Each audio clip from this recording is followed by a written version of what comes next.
Zion Foster was last seen on January 4th of 2022 at her home in Eastpointe, Michigan. She reportedly left her home with her cousin Jaylin Brazier and has not been seen since. Some of the theories reported by Foster's family was that sex trafficking could be a reason for the 17-year-old's disappearance. It is reported that Jaylin and Foster were smoking marijuana together that night of January 4th of 2022. Jaylin, who is 24 years old, claims that his cousin stopped breathing for an unknown reason while they were smoking. He said that he panicked and decided to put her body into a dumpster because she wasn't breathing. Officials say that Brazier put the 17-year-old in the trunk of his car and drove her body to a landfill. When Detroit resident Jaylin Brazier turned himself in on January 19th, he did so alongside his lawyer. He admitted he had been lying to police, and 3 days later, he was officially arrested on a warrant connected to his cousin's disappearance. Officials charged him with lying to a police officer in a violent crime investigation and lying to a peace officer.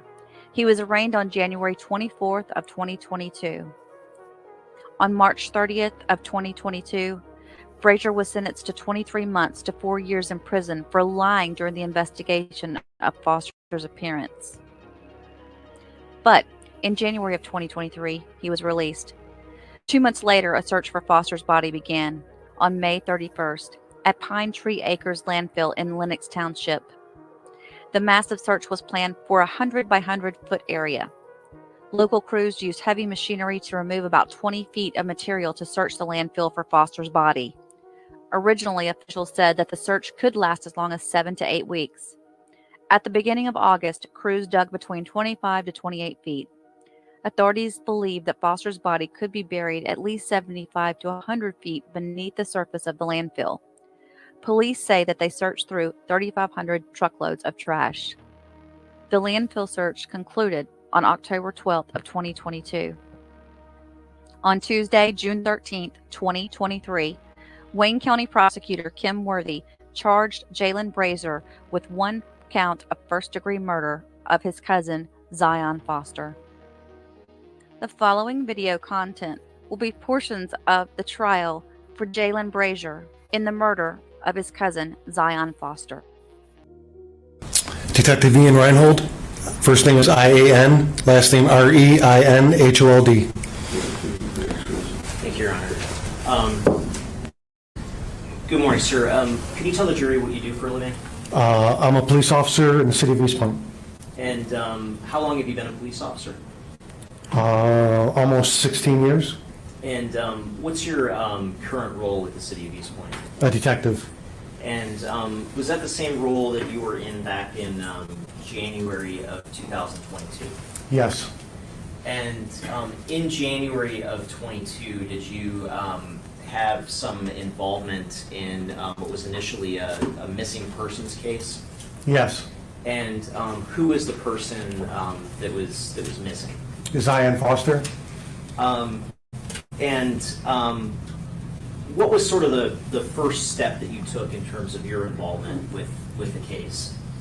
I came into work and reviewed what was going on with it. On my way into work that night, I remember making some phone calls, and I received information that she was missing before.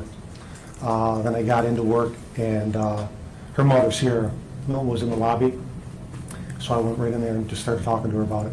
Okay, and do you remember what day that was? That was January 7th. Okay, and you said you had received some information that Zion had been missing before, is that correct? Correct. And so had she been reported sort of as a runaway before? She was from our city on January 5th, I believe the report was made, the initial report. I'm saying before this incident, had she been reported previously? Yes. Okay. And then the other report was made on January 5th, you said? Yes. Okay.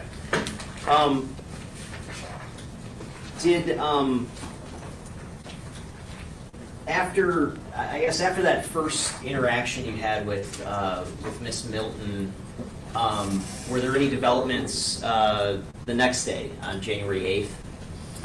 The next day, there were some, I did speak with her, with Miss Milton, and there were some scam artists starting to call her and try to get money from her. And if she'd send them money, they would let her know where she was at. Okay, and what type of like scam artists were going on at that point? I mean, was it people saying they had information Yes, and demanding money? yes, And were these sort of things looked into? yes. Did any of them end up appearing to be legitimate sort of sources of information about the whereabouts of Zion? No. Okay. At some point, was there a particular person of interest who came to light in the missing persons investigation? Yes, And who was that person? Jaylin Brazier. And eventually, at some point, did you have an opportunity to meet with that person in person? Yes, And do you see him in the courtroom today? yes. And just for the record, could you point to him and describe what he's wearing? He has a blue suit on, navy blue. He has a light blue dress shirt and a light blue tie on, black dress shoes.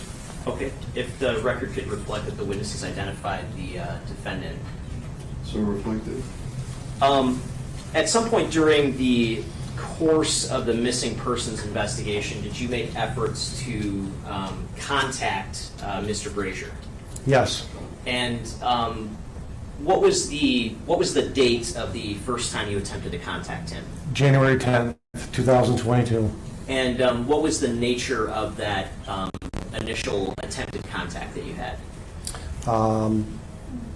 Hey, how you doing? Have you seen Zion? Basically, to have a conversation with him to see what he had to say about it. With all the ongoings in the investigation, I had to wait a couple days as things came in. So I did talk to him. Did he say anything to you about the whereabouts of Zion Foster? He didn't know where she was. Hasn't seen her. In our conversation, he hasn't seen her in months. Okay. And did he offer any other information about Zion's potential whereabouts during that initial conversation you had? He said that he hasn't seen her in months. He said that she has been missing before, and he found out she was using his house like as an excuse when she left before. I believe he said she was gone for 2 months at one point, one time she was missing. Okay. After that initial conversation that you had with Mr. Brazier, did you have any further conversations with him? After that day, After yes. that day, yeah. When was the next time that you had contact with him? On the 11th, I called him by phone, and I asked him if he would come in and talk to me. Okay. And did he agree to come in to talk to you? He said he would call me back with a time, and that was it for the day. Okay. And did he ever call you back? He did not. And did you make further attempts to get into contact with him at that point? Yes, I did. How many times would you say you attempted to contact him at that point to talk? 3 more times. Okay. What were the dates of those 3 additional times that you attempted to contact him? On the 12th, I called him in the morning, left him a voicemail. In the afternoon, I called him again on the 12th. And then one more time on the 13th in the morning, I called and left a voicemail. Okay. And at some point during the course of the investigation, did some relevant video footage come into your possession? Yes. And what was the source of that footage? How did you come into possession of it? There was a ring video that was sent to me Okay. from Melrose in Eastpointe. And what's the significance of that location on Melrose? The video faces Zion's house. Okay. And was there any other video that you came into possession of? Yes, there was video of 19451 Greenfield. There's video of that house Okay. from across the street. And I want to walk through some of that video right now that's been admitted as exhibits 21 and 22. So I want to start with exhibit 22. May I publish, Your Honor? Yes. And may I publish 21 at the appropriate time as well? Sure, of course. Thank you. I want to bring up this, so there's two files on the exhibit. Are you familiar with both of those video files? Yes. And if I click on the first one, ending 2219, the file name for the record,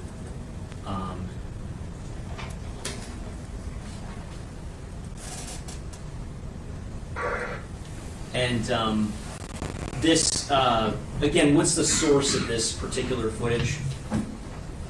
This right here is from an email, and it was downloaded from the Ring app. Okay. And the house sort of at the center of the video, is there any, I guess, significance to that particular house? That is Zion's house, 22166. Okay, and that's on Melrose in Melrose in Eastpointe? Eastpointe. Yes, sir. Okay, and you have some familiarity with that area? Yes. And the timestamp on the video right now, and just for the record, I've stopped at I think 12 seconds, and I'm going to go back to the start. What's the timestamp reflected on the video? January 4th, 2022, 22:19 hours and 10 seconds. And do you have, I guess, experience dealing with Ring videos throughout your time as a detective? I've used it before, seen the videos, yes. And do you have any reason to doubt the sort of accuracy of that time? I don't doubt it. And I'm just gonna start the video. What I guess this, you see the car that goes by. Is there any significance to that particular vehicle in terms of the investigation? No. Okay.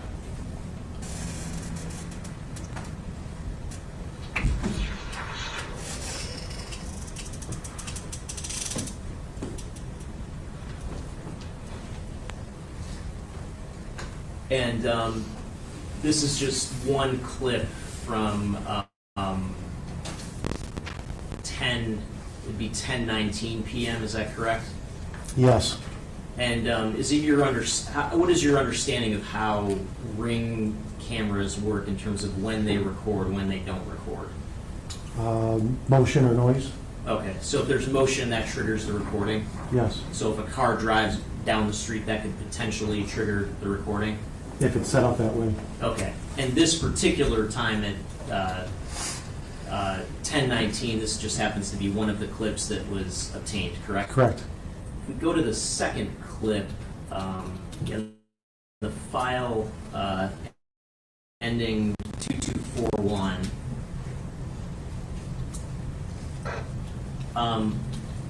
back to the beginning. What's the time reflected in this clip?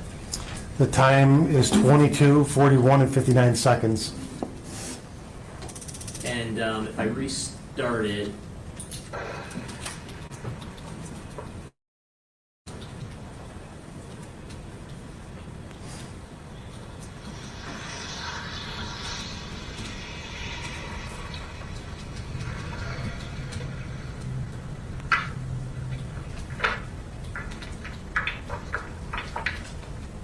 and you see the car pull into a driveway at that point, is that correct?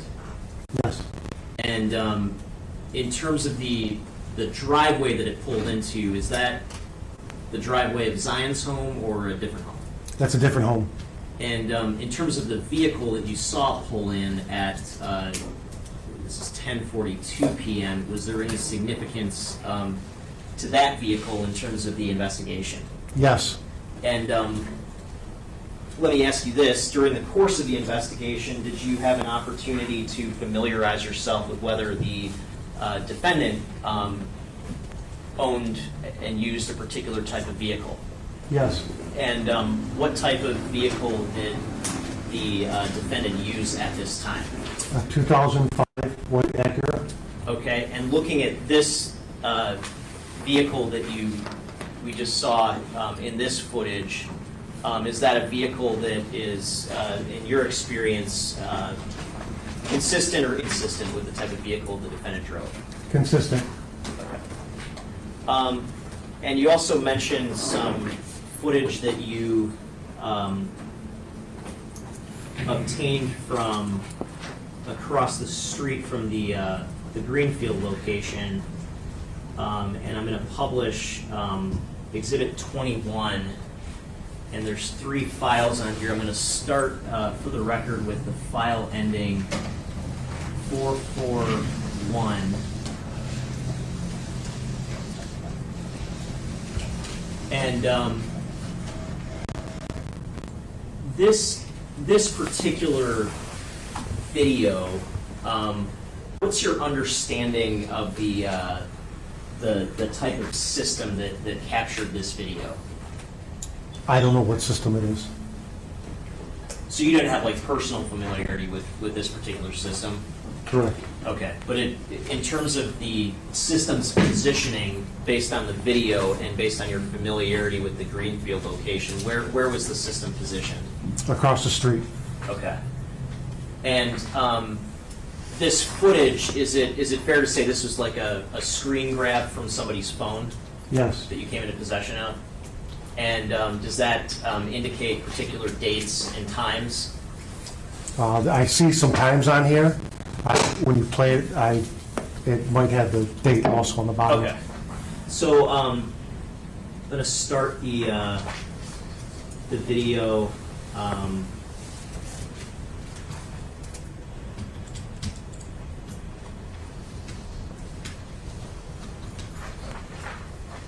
And it might be too small to see on this screen, but are you able to see a date reflected here on the video? Yes. And what is the date that's reflected? January 4th, 2022. And what's the time that's reflected? 2,300 hours and 55 seconds. And you've reviewed this video before, Yes. and you reviewed other evidence in the case? Yes. And based on your role in the investigation and your understanding of the evidence, do you have any reason to be skeptical of the times reflected on this video? No. Okay.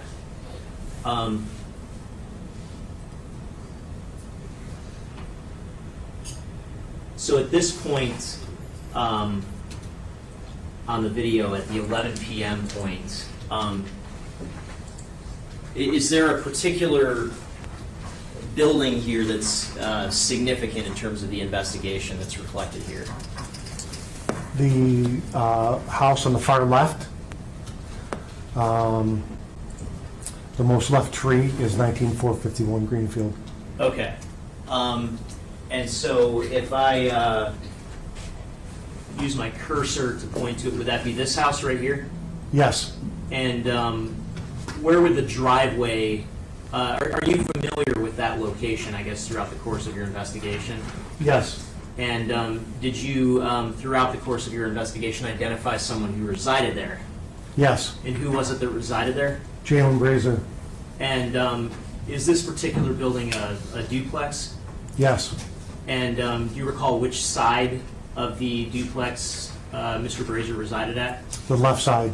Okay, so it'd be this side. Yes. And where would the driveway be associated with his side of the duplex? Just to the left of that tree, right where the mouse is at. Okay, and at this point in time, reflected at 11 p.m., is there any vehicle in that driveway? No. Okay.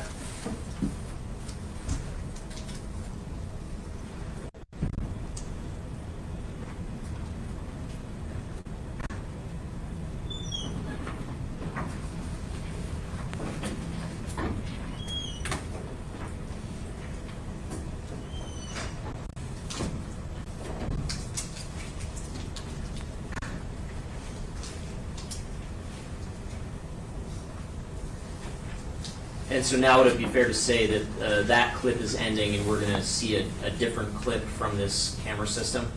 Yes. And what is the time reflected on the video at this point? 23:10 and 39 seconds. Okay. And did you see any vehicles in the driveway at that point? I did not. And what's the time reflected now? 23:14 and 20 seconds.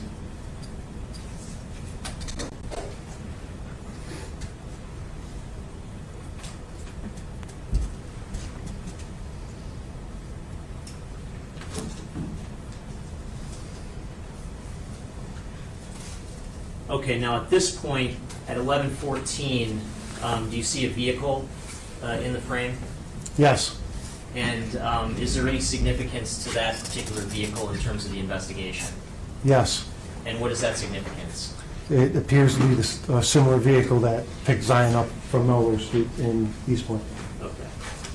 And then if we move on to the next clip, what's the time reflected at this point?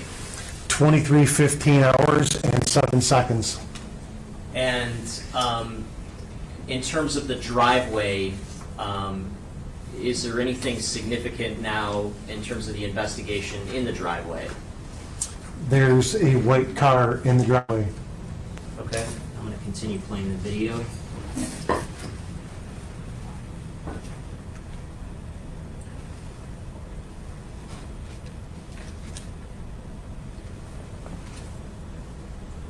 And I know it's a little bit hard to see on this particular screen, but have you looked at this video, sort of close up on your computer?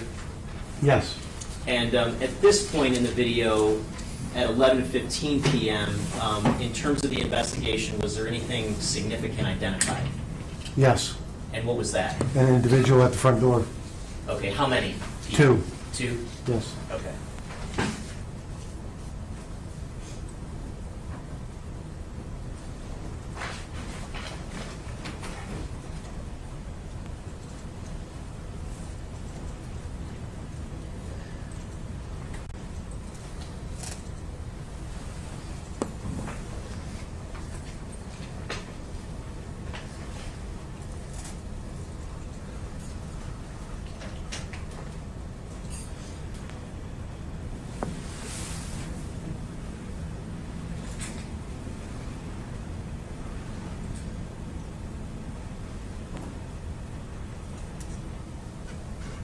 And that next clip was also at 11:15, but just showed the vehicle stationary. Would that be fair to say?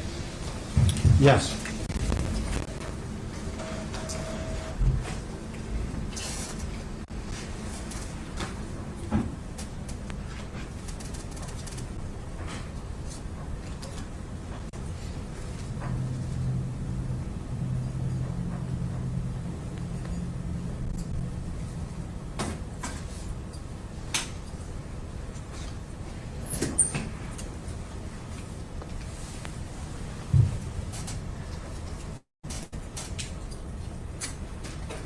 And then this next clip was at 11:52. It was briefly shown. Is that correct? Correct. And now we're at 11:58. And as far as you can tell, is the vehicle still stationary in the driveway? Yes.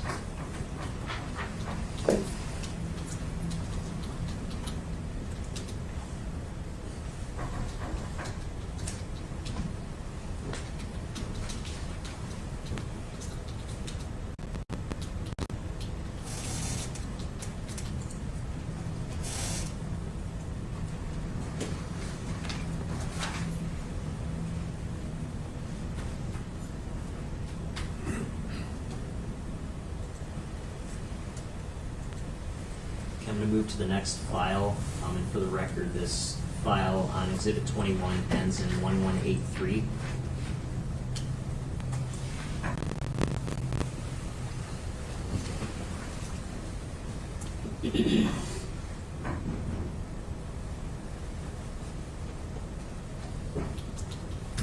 And at this point, we're at 1:10 a.m., is that correct?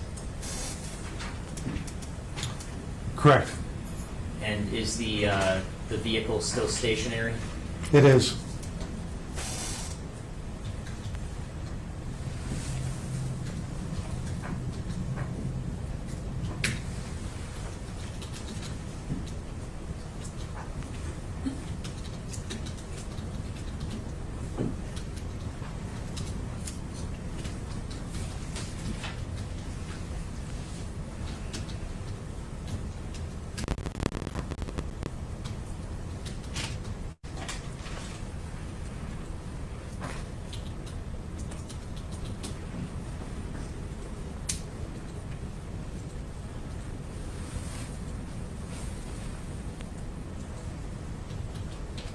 At this point, we're at 1:37 a.m., is that correct? Correct. And again, is the vehicle just stationary? It is.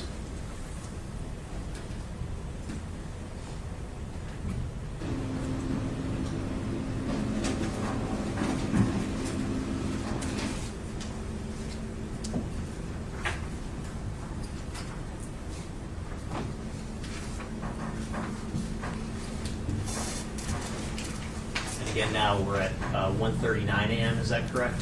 Yes. And again, is the vehicle stationary? Yes.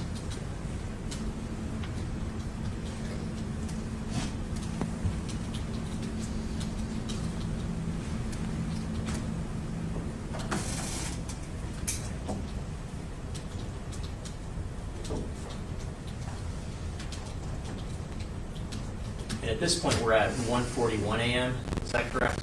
That's correct. And as far as you're aware, is this the first time the vehicle moves after 11:15 p.m.? Yes.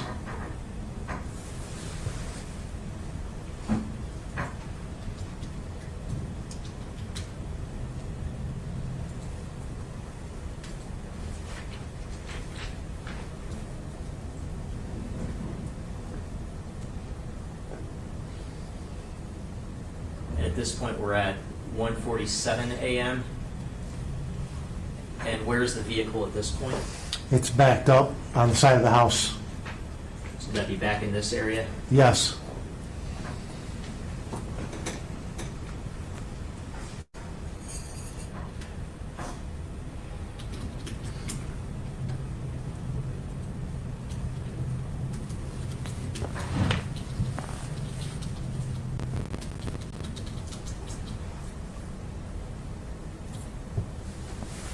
And at this point, we're at 1:48 p.m., or a.m., I'm sorry, is that correct? Correct. And in terms of, I'm going to pause the video briefly, in terms of the area around the front door, is there anything significant that was observed in terms of the investigation at this point? There's an individual standing right there outside the door.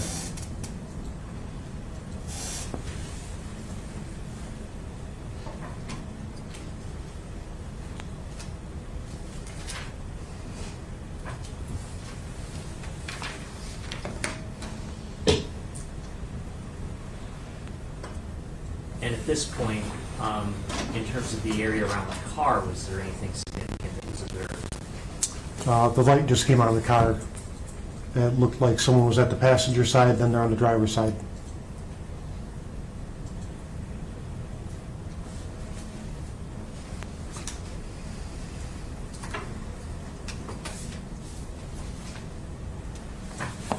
And now we're at 1:49 a.m., is that correct? That's correct.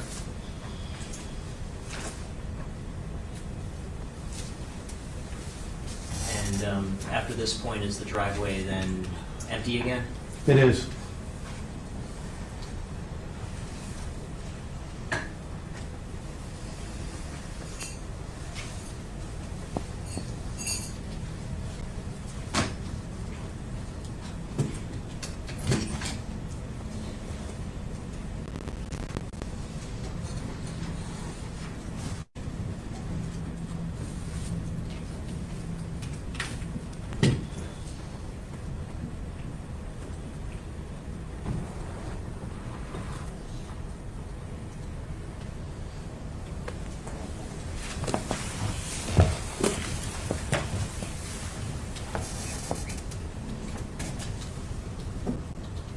And then now are we at 1:57 a.m.?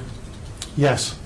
And Is there anything notable in the driveway at this point? No.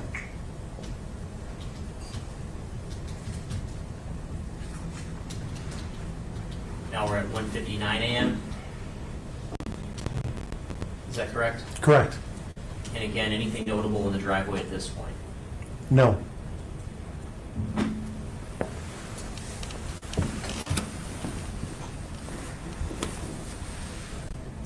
And I'm now going to publish the final file on Exhibit 21. For the record, it ends 1894.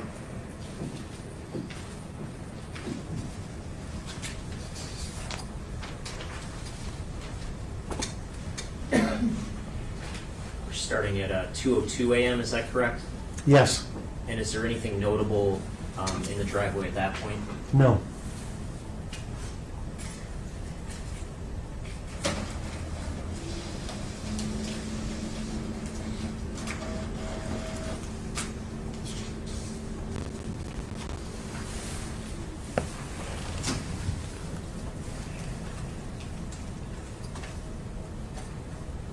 And now we're at 2:15 a.m., is that correct? Yes. And is there anything notable at this point? The white car is pulling back in the driveway.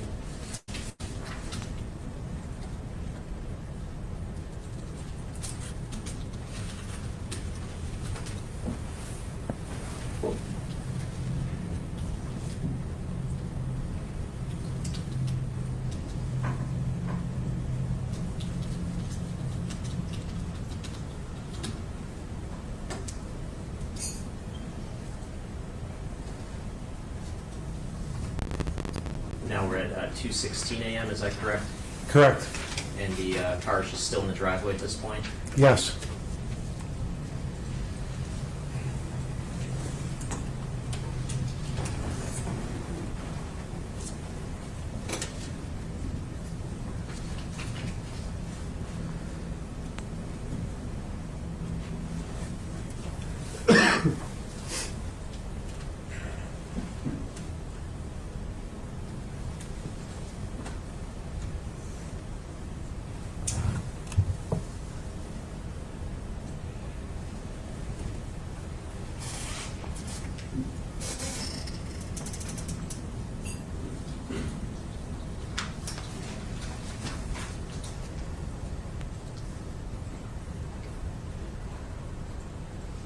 And now we're at 2:42 a.m., is that correct? Correct. And is the car still in the driveway?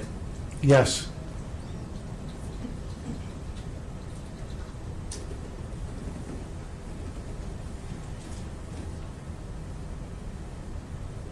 And was there anything significant in terms of that last portion that we just observed?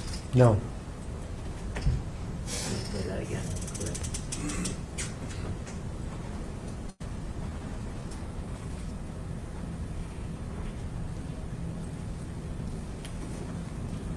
How about that? Oh, the trunk opening? Okay. And that's at 2:42 a.m.? Yes.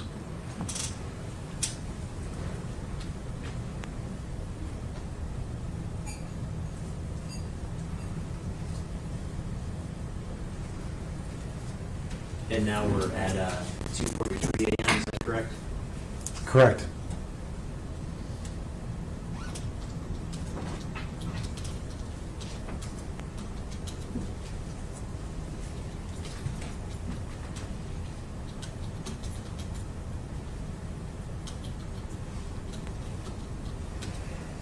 And at that point, the car's backing out, would that be fair to say? Yes.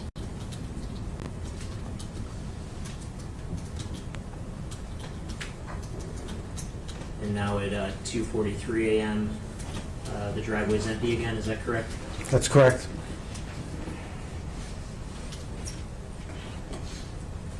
Okay. As part of your role in this investigation, did you draft some search warrants? I did. And just as a general matter, just to take it through for the jury, what is a search warrant? Search warrant is for, to go in someone's house, phone, car, cell phone records. You have to get it, you type it out and the judge has to sign it. Okay, and did you draft a search warrant for phone records in this case? Yes, And was that for phone records from the defendant and from Zion Foster? yes, Okay, and did you also draft a search warrant to search the vehicle that was observed in these videos? yes, And did you also draft a search warrant to search the home belonging to the defendant on Greenfield? yes, And at some point, was the defendant's home searched? yes, And did you participate in that search? yes. Who else participated in the search? The FBI was there, their team was Okay. also. And so they had a team of people to process the search. Would that be accurate to say? Yes, Now, in terms of your role there, I just want to ask you a couple of questions. I want to show you what's been admitted as Exhibit 10. I'm sorry, Exhibit 11.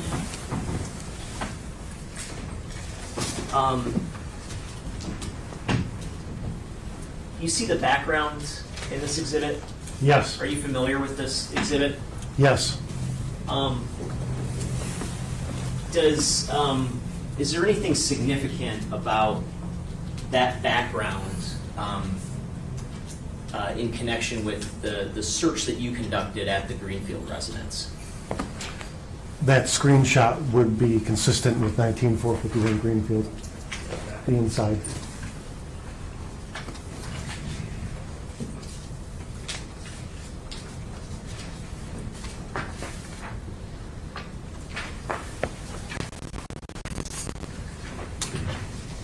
And in terms of your search of that home, did you observe anything significant? I believe so.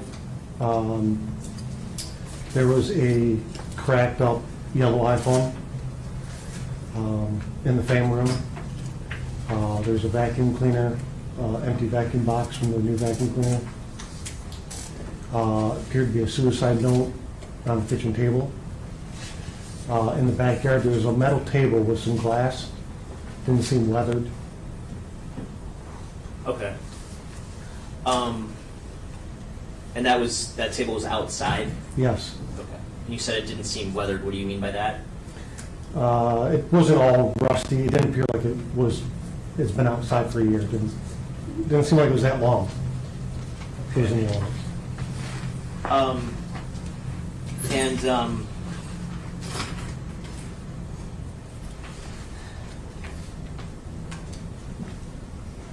At some point, did you come into possession of the defendant's cell phone?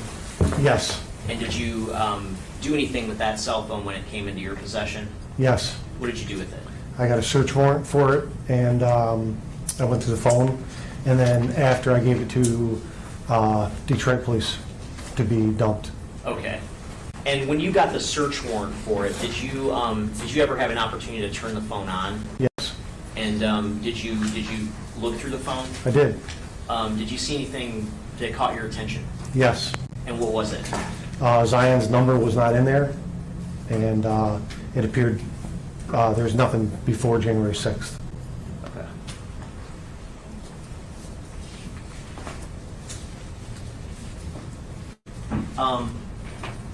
At some point, did you participate in a interview of Mr. Brazier?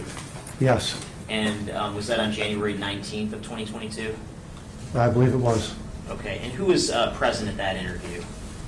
Jaylin Brazier, his attorney, and Sergeant Jones from Detroit Police. Okay. And when you say his attorney, this was prior attorney that he had representing him? Yes. Okay. And after that interview, was there ultimately a case that was initiated in Macomb County relating to the investigation that you did in this case? Yes. And as part of that case being initiated in Macomb County, was Mr. Brazier at some point held somewhere in Macomb County? Yes. And where would that have been? Macomb County Jail. Okay.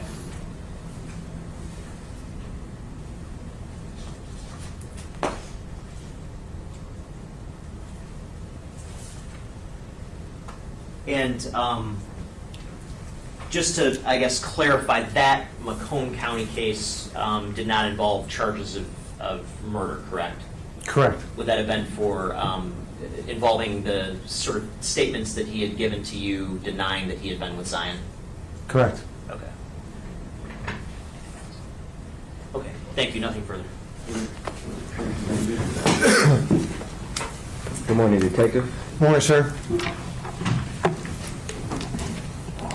Now, you reviewed some footage, viewed footage of a Ring camera that was from the Eastpointe location, correct? Correct. Okay. And you personally did not extract this footage, did you? I did not. Okay.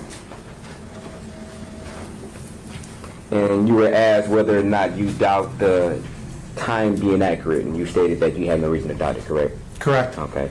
You didn't do any type of independent verification to determine whether or not that particular date was accurate, correct? Correct. Okay. And you didn't do any type of independent verification to verify whether that time was accurate, correct? That's correct.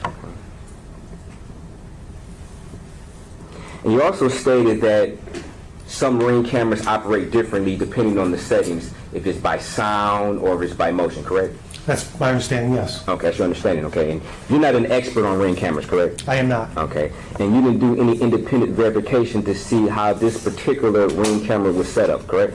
Correct.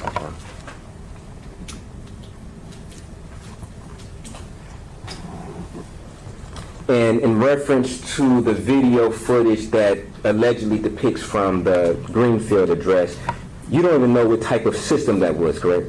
Correct. Okay. So you wouldn't even know whether or not how that particular camera is set to record, correct? Correct. Okay. And you didn't do any independent verification on that particular camera system as far as trying to determine whether or not the date was accurate, correct? Correct. And you didn't do any independent verification to see if the time was correct, correct? Correct. Okay. This particular footage was forwarded to you, correct? Yes. Okay. And the only footage you were able to view is the footage that whoever allegedly took the video footage, the individual time frames that they selected were the only ones you were able to view, correct? Correct. Okay, so you were not able to view other time frames outside of which ones were provided to you, correct? Correct. And you had an opportunity to get a search warrant for this particular device, correct? I did. And you just failed to do so? I don't recall what the situation was, but I never ended up getting a search warrant for it. Okay.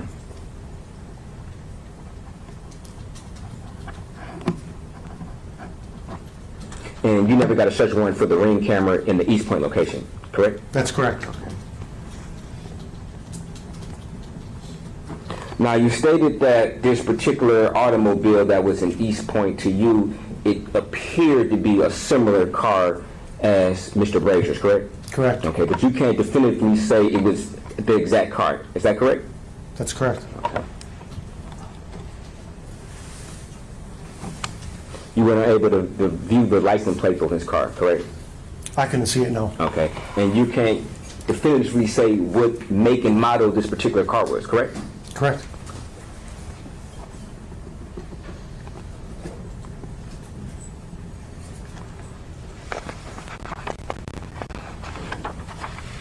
Now, you were present during the search warrant, correct? I was. Okay. And you didn't see or recall any blood being found in this particular location, correct? That's correct. And you made reference to a table that was outside, correct? Yes, The glass was outside also, correct? yes. Okay. So it would, from your, I guess, opinion, it would seem like this table was broken outside, correct? No, I mean, it could have been broken outside and some pieces were out there. I don't know how, I can't answer your question. Okay, but the broken pieces of glass were outside, correct? Yes. Okay. And this iPhone you recovered, it didn't have any evidentiary value in this particular case, did it? I don't know. I did not have any, no. And you personally didn't take any pictures of this particular residence, correct? Correct. Okay. So you didn't have any pictures as which to verify whether or not this particular screenshot actually originated from this particular location, correct? No. Okay. I watched the body cam video. You didn't have any pictures, correct? Oh, correct, yes.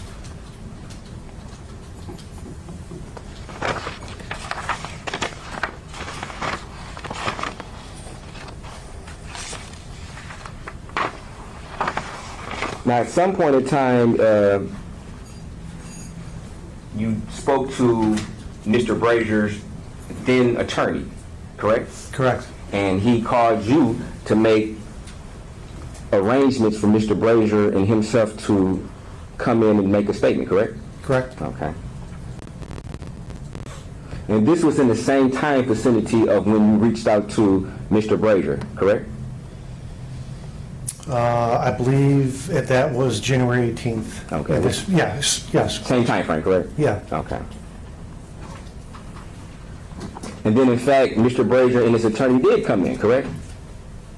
Yes. Okay. And provided a statement, correct? Correct.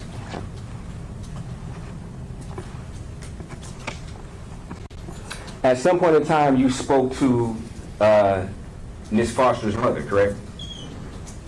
Yes. Okay. And she came into the Eastpointe police station, correct? From your understanding, correct? Yes. Okay. Did you think it was just another runaway at first? I did. Okay. Because you had prior knowledge that Zion Foster ran away before, correct? Correct. Okay.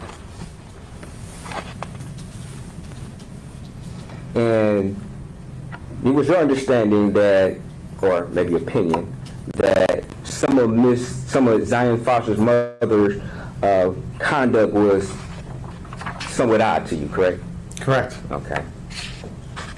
And you were under the understanding that, or opinion, that maybe she didn't investigate to the fullest potential to find her daughter, correct?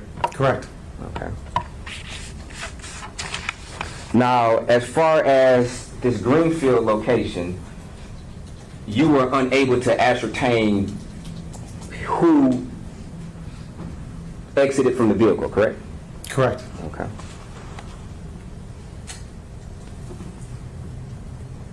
And you can definitively say that video was from the date it purports to be from, correct? Correct.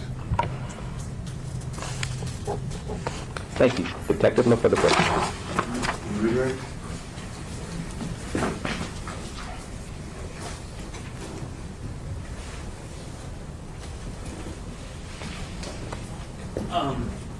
Detective, I just want to make, I guess, one thing clear.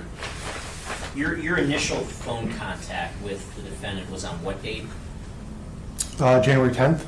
January 10th. And then you had a subsequent conversation with him the next day, is that correct? Yes.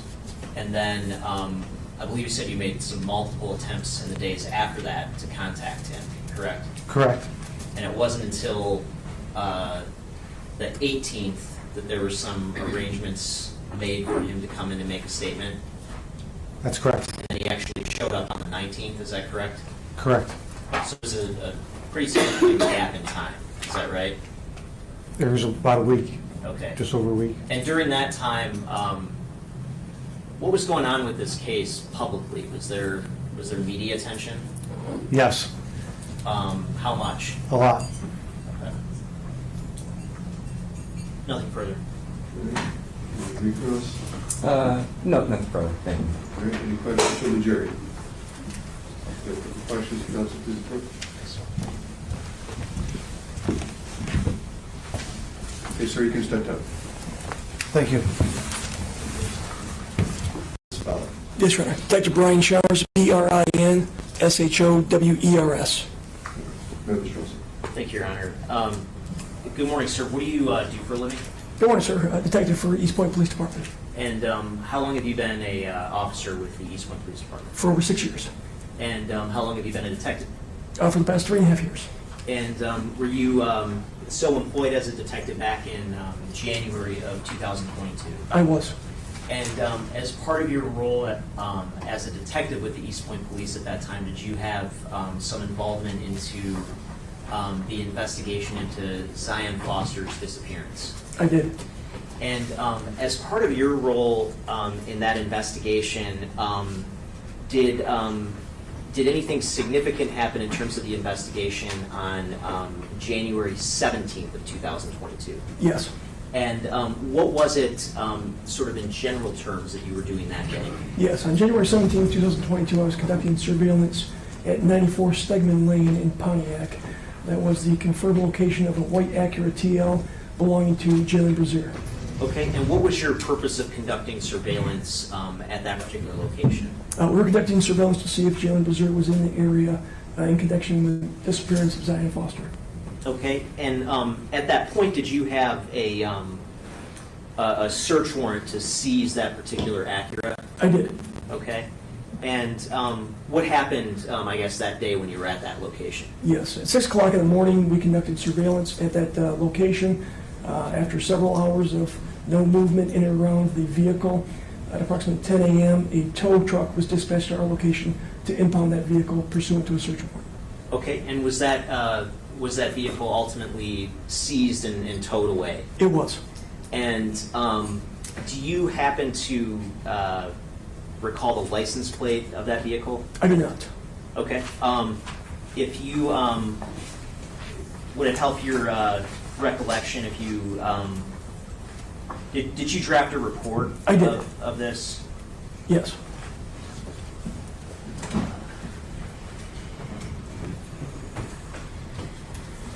If you looked at some photographs of that vehicle, would you recognize the license plate? I would. Okay. Have a moment.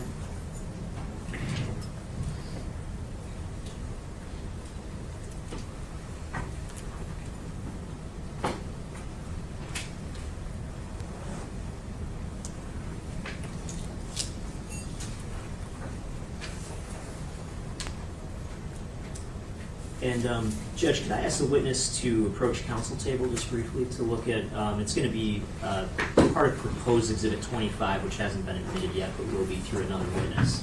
All right, Mr. Carly, do you want to go over this? I saw it. Go ahead.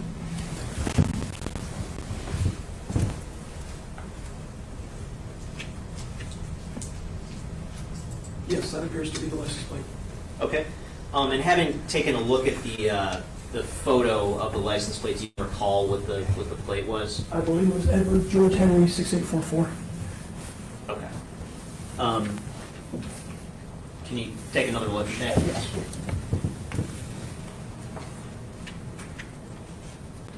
Oh, my mistake.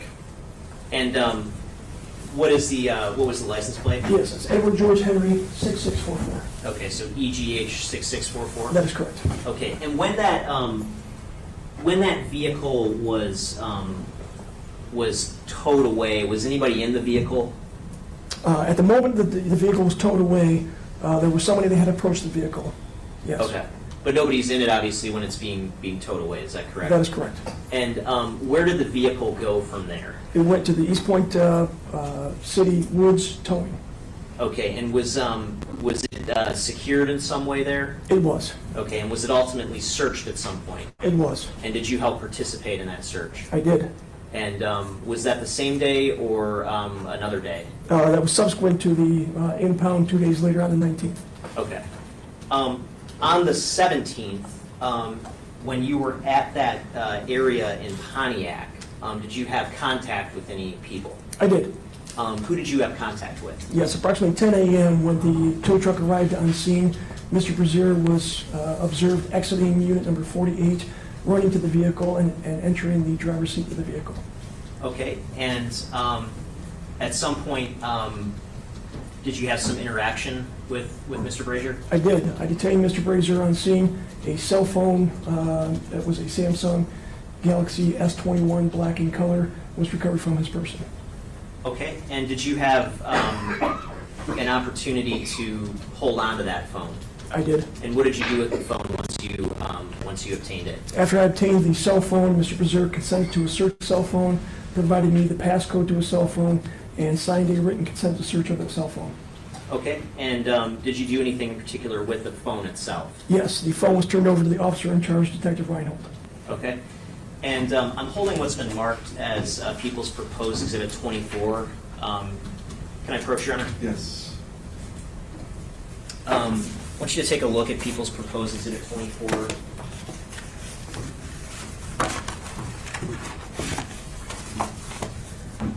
Does that look familiar to you? It does. And does that, what's your basis of familiarity with that object? This was the cell phone I recovered from Mr. Brazier's person on the And 17th.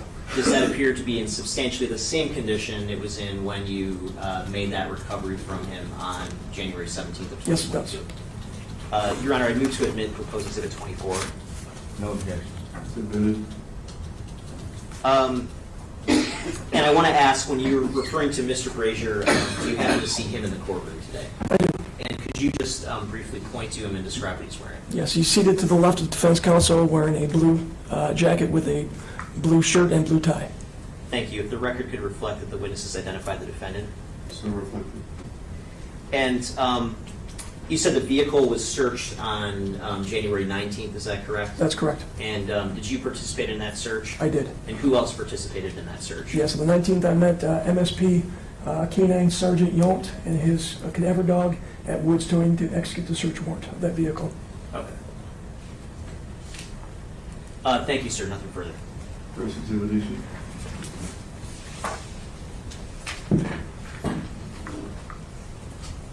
It's not working. All right. Any questions from the jury? Seeing none, sir, you can step in. Thank you, Your Honor. We are just about. Jason Chambers, JaysonChambers.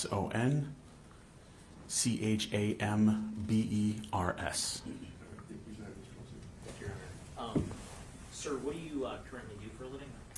I'm a special agent for the FBI And how long have you been a special agent with the FBI?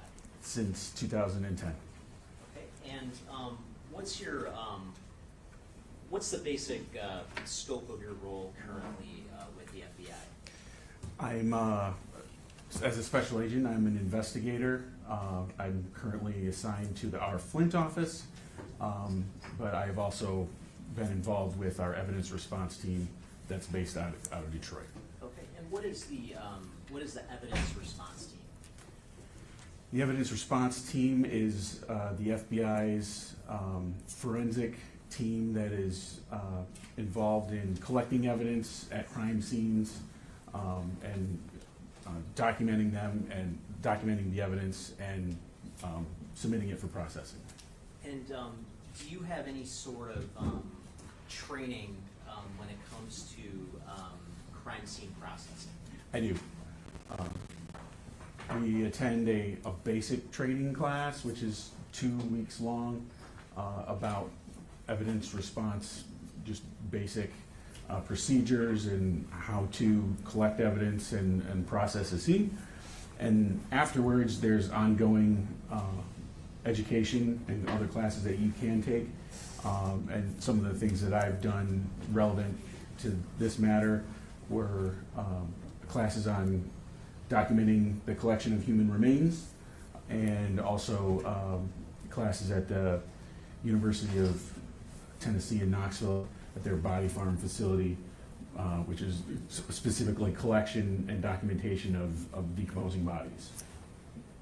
And as part of your role with the FBI's evidence response team, did you participate in a search of a residence back on January 17th of 2022? Yes, I did. And where was that residence located? I don't have the address on, right at the tip of my tongue. It was in Eastpointe. And I'm sorry, if you, did you document your search in a, something called a casebook? Yes, I did. And if you took a look at that, would that help to refresh your recollection? Yes, it as to would. the exact address?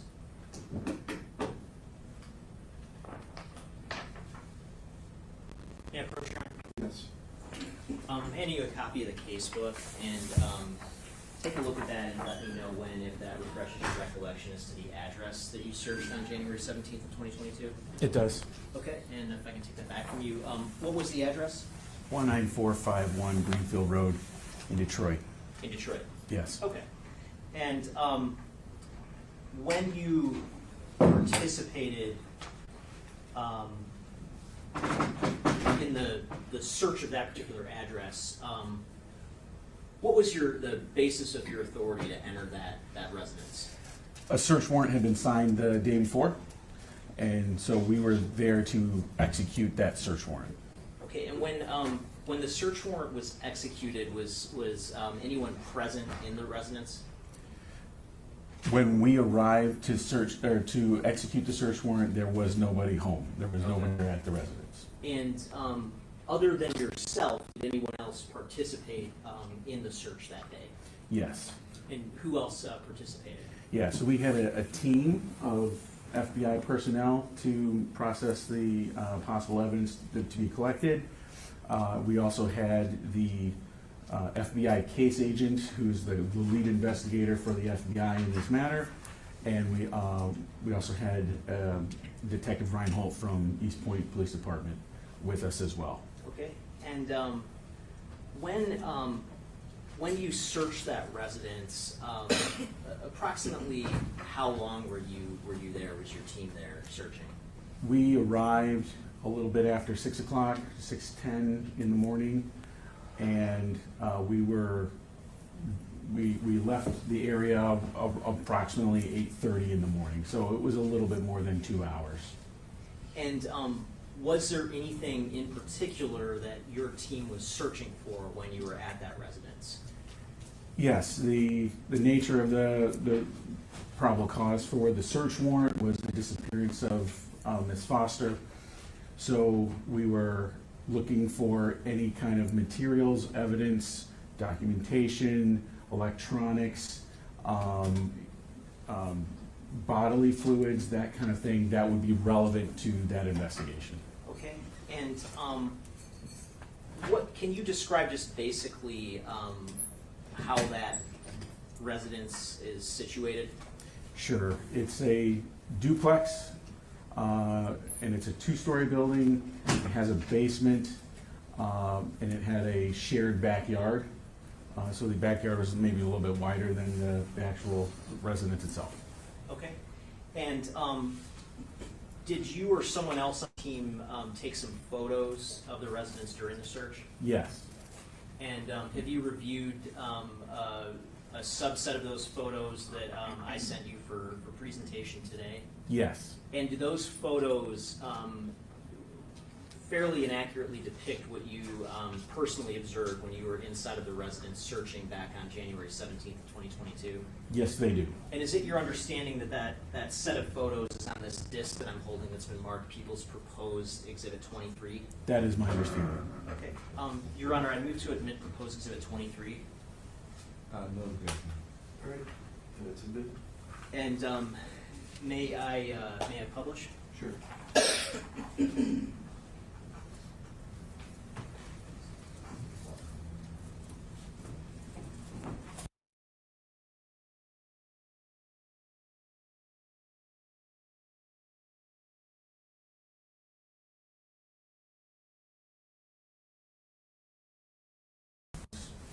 Okay. And where's the driveway of this particular residence? It's along the left side of the house here. Okay. And if we look at page 2, what does that show us? This is the front door of the residence. Okay. And when you're searching a residence with multiple areas, multiple rooms, is there a way that you keep things organized when you're conducting a search? Yes, so we will label each room, or to the best of our ability, with letters. And so we'll actually take a piece of paper with a letter written on it and tape it to the wall so that everybody knows this room is room A, this room is room B, etc. Okay, and then when we go to page 3, which label was given to this particular room? So this is room A, and there's the label that I just described. And what room is room A? It's the front entrance living area. Okay. And page 4, does this give a sort of a broader view of that room? Yeah, this is the same room, just looking from the opposite side of the room. Okay. And how about page 5? This is one of the couches in that same room. Okay. And what does page 6 depict? This is one of the items of evidence that we collected. So when we collect items of evidence, we will take photos of that item in place before it's collected, and then we might take more pictures of it later as well. But this is a in-place documentation of what I believe is the tablet that we collected. Okay. And is that evidence like tablets or phones, are those collected for possible future forensic extraction and processing? That's correct. And that's not something that you would actually do yourself, correct? That would be somebody else that would handle that? That is correct. Okay. And then page 7, is that just the other side of that particular tablet? That's my understanding. Okay. And how about page 8? What are we looking at here? This is the television entertainment center in that same room A. Okay. And how about page 9? This is another view of that same room. From that opposite side, you can see the front door, main entrance on the right. Okay. And so this area right here, this would just be right above is that the main cabin in the living room? Yes. Okay. And I'm just going to briefly publish what's been admitted as Exhibit 11. Have you seen this particular exhibit before? I have not. Okay.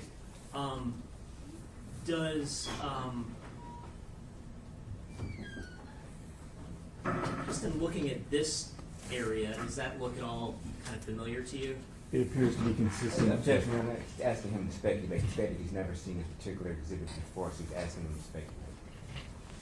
And I'm not asking you to speculate, but just does that area look familiar to you based on your prior presence on scene at the Greenfield residence? It does. Okay. And if we keep going through these photos, page 10 of Exhibit 23, is this just another view of the living room? It is. And how about page 11? This is, again, same room. This is the little coffee table stand on the other side of the couch that we just saw. Okay, and does page 12 give us a closer up view of that table? It does. And how about page 13? What does this show? This is a photo of the iPhone that we collected. Okay, and the little object right next to the phone, right below it, what's that? That's the place for the SD card, or the memory chip for the phone. Okay, and page 14, is that just the other side of the phone? That's correct. Okay, and what condition did that phone kind of appear to be in? The exterior case had sustained damage. Okay. And looking at page 15, what are we looking at here?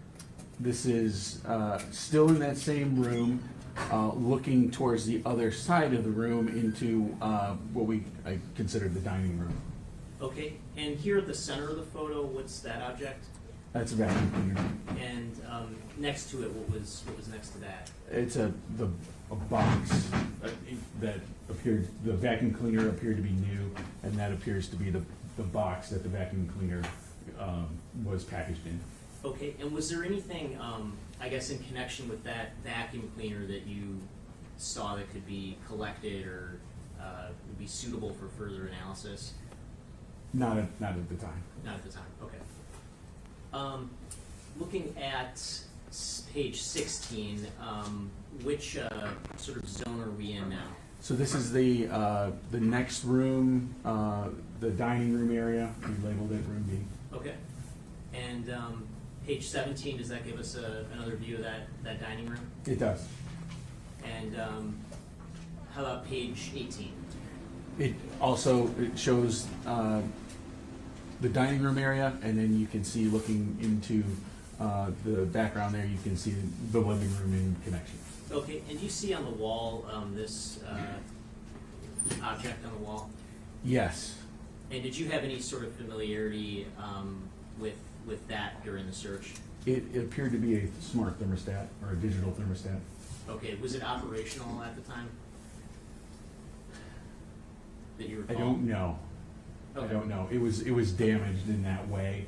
I don't know that we manipulated it in any way. Okay, so as far as you know, it was kind of hanging there at the time that the search commenced? Yeah. Okay.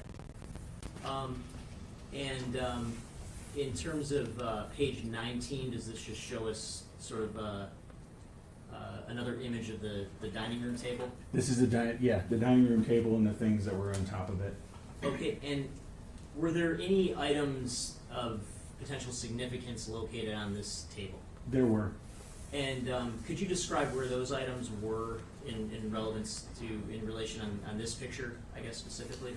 In this picture, you can see the items on the bottom right corner of the dining room table. So it'd be right here? That's correct. Okay.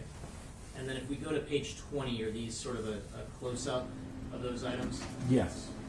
And were you able to see what was written on this particular envelope? Is that an envelope that's depicted here?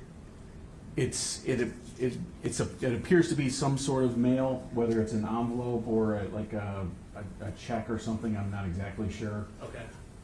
And then the item next to it is some sort of small cardboard box. And there's some handwriting on it. Would that be? Yeah, there's handwriting on both of those items. Okay. And starting with the mail, can you read what that says? And it's my final wish to be cremated. And there's no signature next to that or name next to that or anything. Is that fair to say? That's correct. And then on the item next to it, are you able to read that? Starting at the top. Yes. I did nothing, and in death I stick to that regardless of the lies being made against me. To my family, Katrina, Mom, Dad, and my siblings, I love you all more than anything in this world, and I'm sorry I wasn't strong enough to handle this. To my kids, Ava, Deshaun, Isaiah, Daddy will always be with you and always love you. And if we go to page 23, are we in a different room at this point? Yeah, this is room C, which is the kitchen. Okay. And was there anything notable found in the kitchen? I think the notable thing in the kitchen was the mop and bucket there. Okay, and that's on page 27. That's visible. Yes. Okay. And then do you see the doorway that's depicted on page 28? Yes. Where does that door lead to? The basement. Okay, and if we look at page 29, does that show the stairs going down to the basement? It does. And page 30, are we in the basement at this point? Yes, we are. And how about page 31? What does that show? This is one of the corners in the basement, And page 32? a different corner of the same basement. Okay. And page 33? And again, same basement, same room, just slightly, the viewpoint is slightly shifted. And 34? This is that kind of semi-enclosed area where the bed was found in the basement. And 35? Excuse me. This is a small closet area in the basement. And that's labeled E? It is. Okay. And 36? This is a close-up view of the top shelf of that closet. Okay, and was anything notable found in the basement? We didn't collect anything from the basement. There was laundry and clothes and things, but nothing substantial enough for us to collect it for the case. Okay. And if we go to page 38, what does this depict? These are the stairs leading to the upstairs of the house. Okay. And page 39, are we upstairs at this point? Yes, we are. And this is, I assume, just a bathroom. It's labeled F. That's correct. And anything notable found in that bathroom? There were cleaning supplies in the under the sink in the bathroom. Okay, and that's just here on 41. That's correct. Okay, and then if we go to 42, which room is depicted in page 42? This is room G, and this is a bedroom in the upstairs. Okay. And does page 43 show more of that room? It does. And page 44 Yep, same room. and 45 Again, same room. and 46, Yes, still same room. 47. Correct, same room. And anything notable found in that particular room? I don't think so, no. Okay. If we move on to page 50, that's labeled H, is that correct? That is correct. And what area of the house was labeled as H? This is another bedroom in the upstairs. If we look on 51, is that like a closet leading to that bedroom? Yes, And 52? same closet. And how about 53? So, and I might have misspoken a minute ago. H was a closet in the upstairs going into the bedroom that we're about to see. Okay. So H was called its own room, the closet was considered its own room. I then is the bedroom that the closet leads into. Okay, and then so if we're looking at 54, we're looking at the sort of label for zone I, That's correct. and then 55, is this the actual room that was labeled as I? That's right. Okay. And 56, anything we're looking at here? There's more parts of that bedroom labeled I. Okay. And 57? So this is a picture of part of the mattress that was found in room I, and you can see there's a small reddish brown stain there on the edge of the mattress. And 58, is that just a close-up of that? That's correct. Now, when you were on scene there, did you have a means to test that stain to determine whether or not that was consistent with being blood? We did. And what's the sort of method that you have to do that? You use what's basically a Q-tip to take a small sample of your test subject and combine it with the testing kit. The testing kit will react with hemoglobin, which is a protein found in blood. So if you get a reaction, you can be confident that whatever you're testing is blood of some kind. We did not get a positive reaction when we tested this. Okay, and so just to be clear, this was determined not to be blood. That's correct. Okay. And then if we go to 59, are we still in the same room? We are. And what are we looking at on page 59? This is the couch along the wall of that bedroom, and you can see the red laptop there sitting on the couch. Okay, and is 60 just another image of that laptop? It is. And how about 61? This is an Apple Watch that was located in that same room. Okay. And let's move on here. If we go to 65, what are we looking at here? This is just a photo of a title. Go to 66 and zoom in on that. Does that have a particular name on the title? It does. It's Jaylin Omar Brazier. If we go back to 65 and zoom in, is there a particular vehicle? Yes, there is. Okay, and what is the vehicle? It is a 2005 Acura TL. Okay. And go to 67. What are we looking at here? This is another computer. Okay, and is 68 just the reverse side of that? It is. And how about 69? This is a picture of the backyard from standing on the little porch area from the back door. Okay, and is there toward the middle of the screen here, is there a particular object there?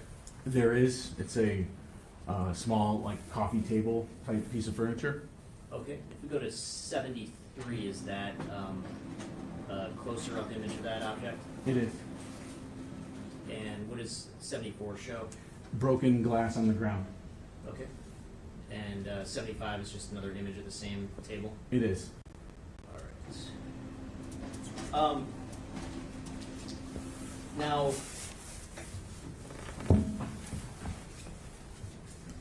if you're in general searching a crime scene for possible evidence of a violent crime, are there particular things that you're looking for? Yes. Things could, it'll vary depending on the circumstances of the situation, but you're looking for possible weapons, signs of some sort of struggle, things that have been broken or damaged, bodily fluids, blood, that kind of thing, and anything like that that would indicate violence or struggle.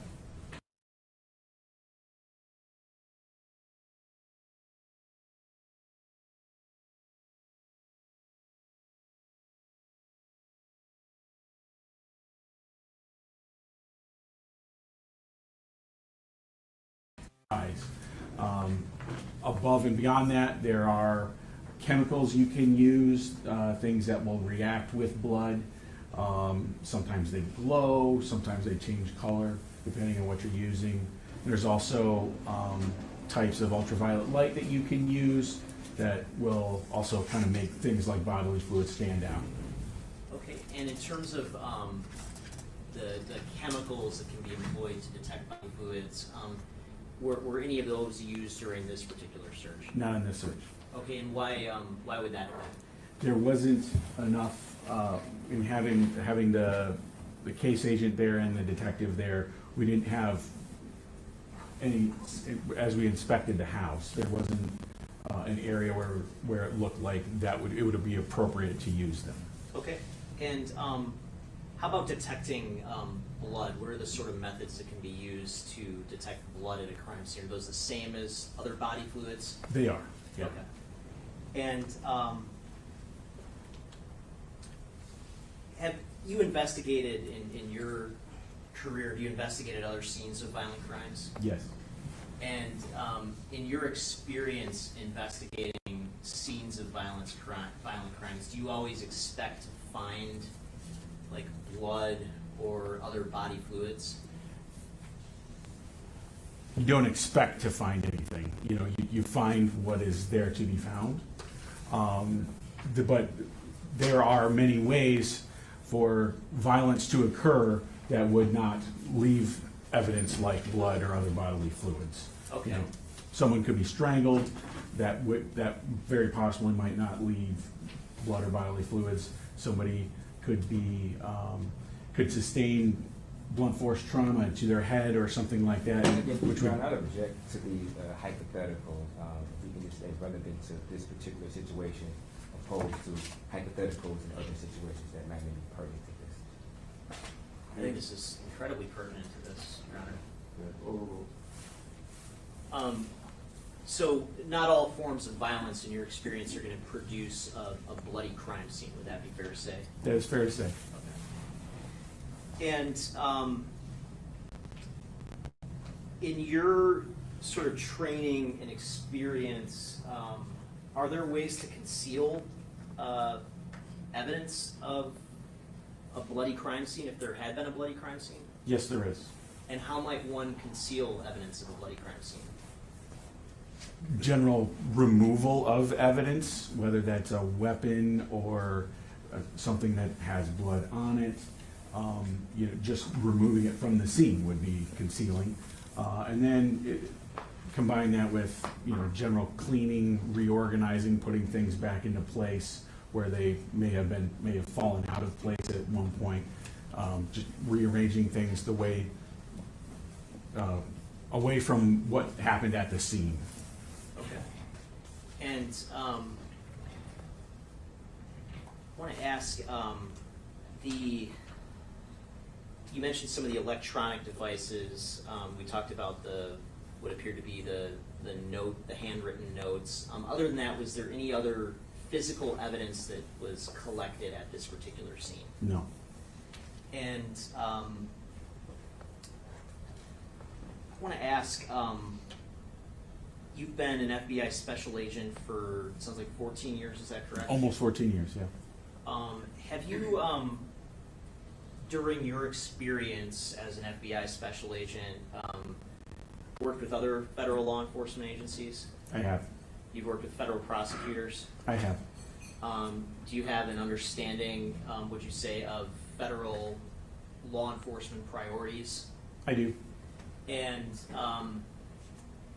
is marijuana something that's illegal under federal law still? The unregulated use of marijuana, I think, is a good way to say it, would be federally violating some statute somewhere. Okay.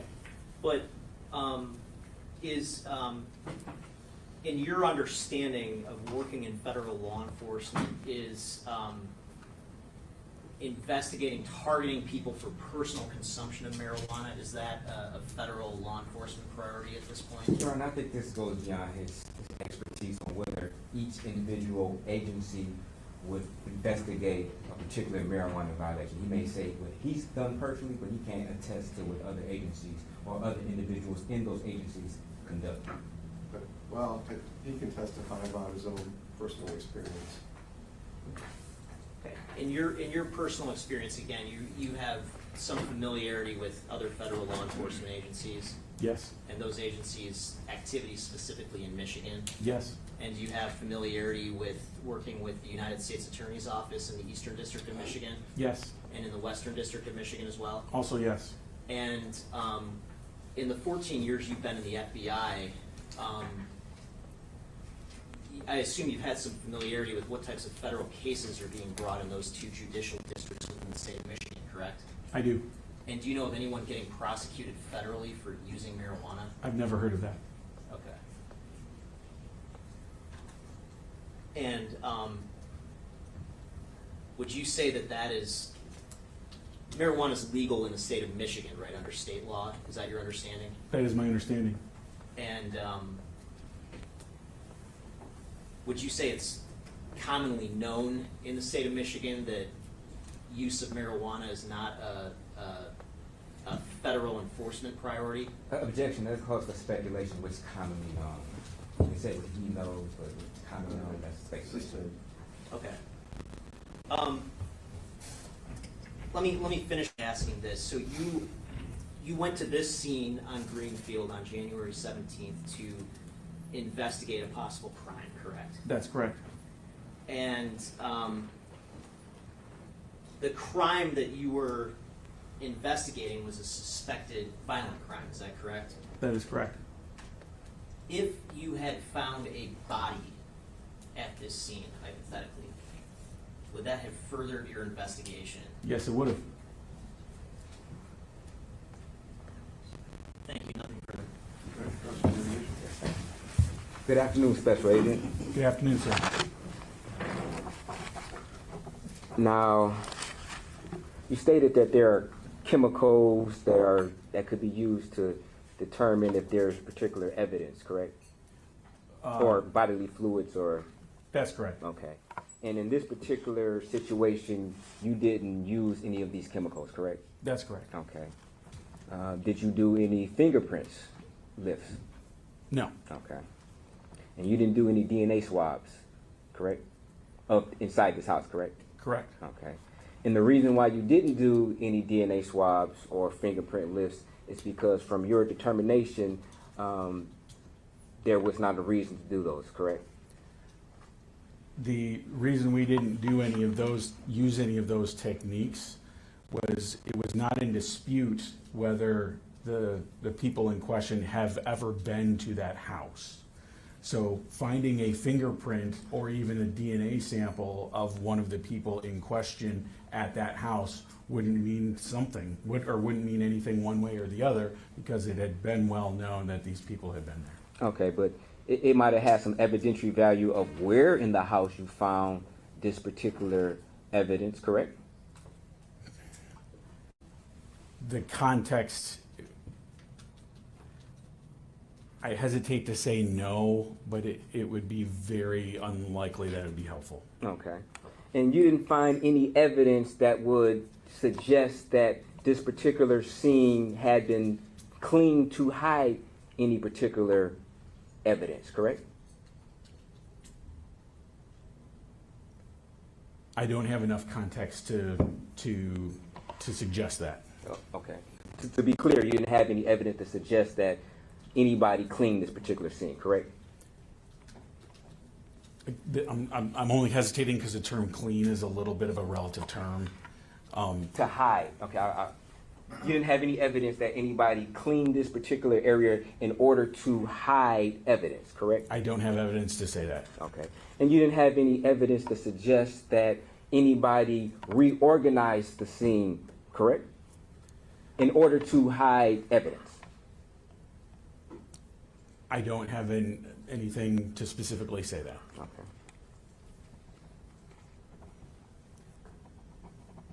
And you didn't collect that mop bucket that you said that had somewhat of an interest to you, correct? We did not collect the mop bucket. And you didn't collect the mop either, correct? Correct. Okay.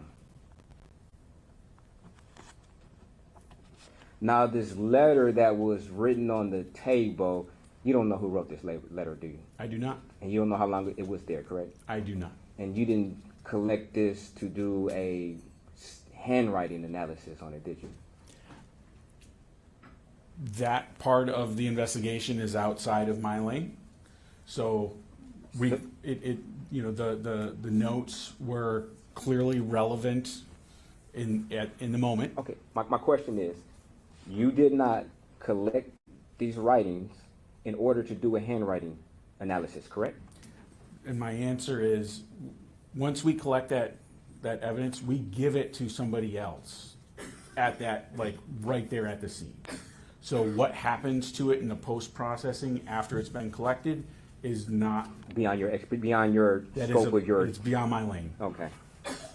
Now, you never worked for the DEA, have you? That's correct. Okay. And would it be fair to say that the DEA, their primary focus is on drugs and narcotics, correct? That is in their name. Okay. So that would be a yes, correct? Yes. Okay.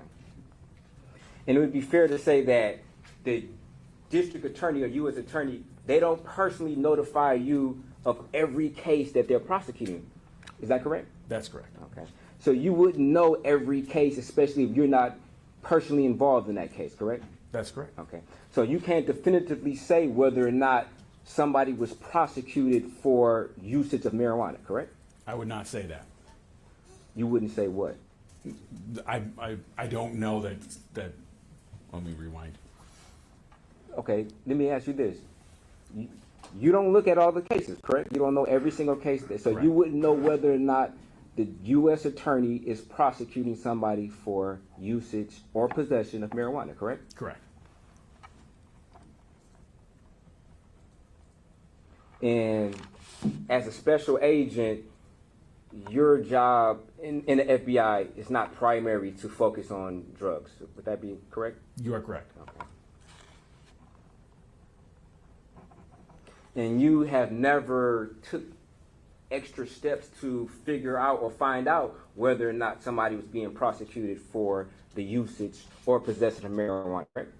I've never done research to find that answer for myself. Okay.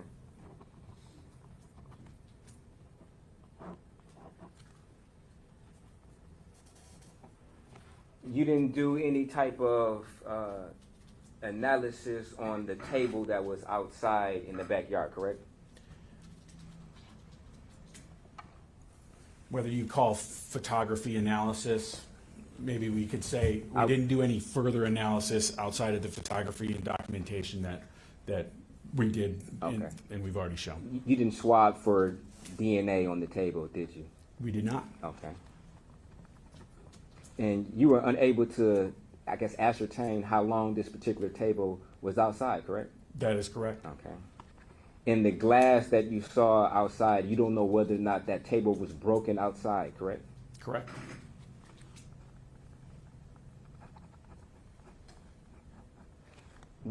And you stated that there was a shared backyard between these two units in a duplex? That's my understanding. I don't, Okay. I haven't looked at the property lines to know that for sure. Okay, so you don't know which duplex this particular table even belonged to, correct? It was located on the side that would be consistent with the address of note. Like it was on their side, not the neighbor's side, but it's a shared backyard. A shared backyard, okay. In a relatively small backyard, you would say? It's not large. Okay.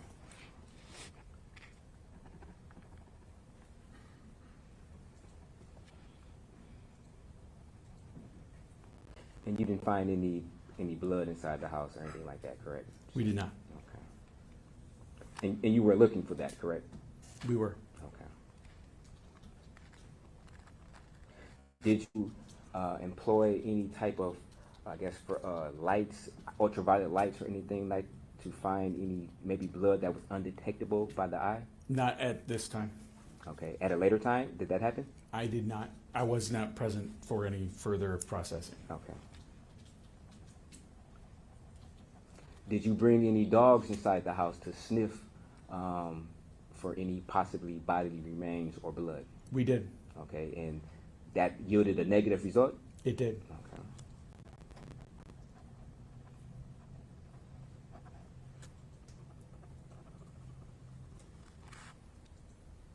Thank you, Special Agent. No further questions. Just briefly, Your Honor, there were some questions about concealing evidence at a crime scene. Do you recall answering some questions about that? I do.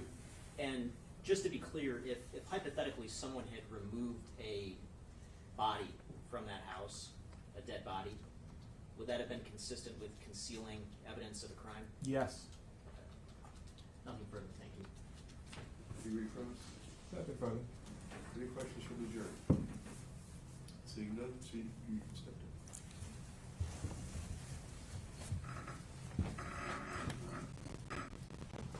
Call your next witness. Thank you, Your Honor. The people called Eli Bowers. Yes, sir. My name is Eli Bowers. Last name is Bowers. First name is Eli. All right, thanks. Go ahead, Mr. Russell. Thank you, Your Honor. Sir, what do you do for a living? I'm a special agent with the FBI in Detroit And how long have you been a special agent with the FBI? since 2015. And what are the scope of your duties as an FBI special agent? Well, currently I'm assigned just as a case agent, but one of my collateral duties, or one of a few, is assistant team leader for the evidence response team. Okay. And as part of your role with the evidence response team, do you have any specialized training when it comes to processing crime scenes? Yes, I'm a crime scene photographer. Okay. As part of the FBI's evidence response team, back in January 21st of 2022, did you participate in the execution of a search warrant at 19451 Greenfield Street in the city of Detroit? I did. And were you at the initial search of that home too that happened a couple of days previously? No, just a search on the 21st. Okay, and what was the purpose of the follow-up search on the 21st? So the purpose of our search, our reason to be there, was to do to look for blood and saliva using some advanced techniques. And I say advanced meaning not just looking at and seeing it, but using some chemicals and some advanced some ALS, which is some like different wavelengths of light to try to see things. Okay, and when you say ALS, you're referring to alternative light source? Yes. And can you just kind of unpack that concept a little bit for the jury to explain how that works? Sure. So I'm not a scientist, but I'm more of a technician. So essentially what ALS does, alternative light sources, it uses different wavelengths of light that are not, we don't normally see, but they, well, actually they're everywhere, but it's just that we don't necessarily see them with our eyes, so we use goggles to be able to see their reactions with different things that the alternative light sources projected upon. Okay, and is this sort of like, are you familiar with like black lights that, you know, people might know of commonly? Yes. Is that kind of along the lines of a black light? As Yes, you were talking about? the same concept, right? How a black light will make something glow that would not normally glow to our eyes Okay. in normal lighting. And the purpose of that is to detect, you're looking for potentially body fluids? Correct. And would that include, let's say, saliva? Yes. Would it include semen? Yes. Would it include blood? Yes. Okay.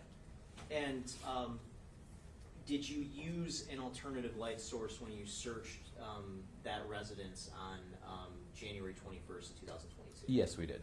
And what parts of the residence did you use that alternative light source in? We were focused in the living room area, which, so more specifically, there was a carpet on the ground, a couch, and there was also a coffee table, which we had actually brought inside because we felt that that was something that was removed from the living room. But Okay.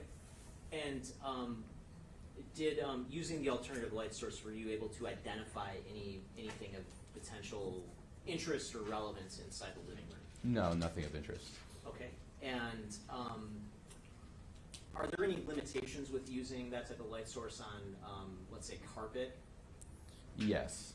And what can you describe what the limitations are? Well, the thing with alternative light source is there can be,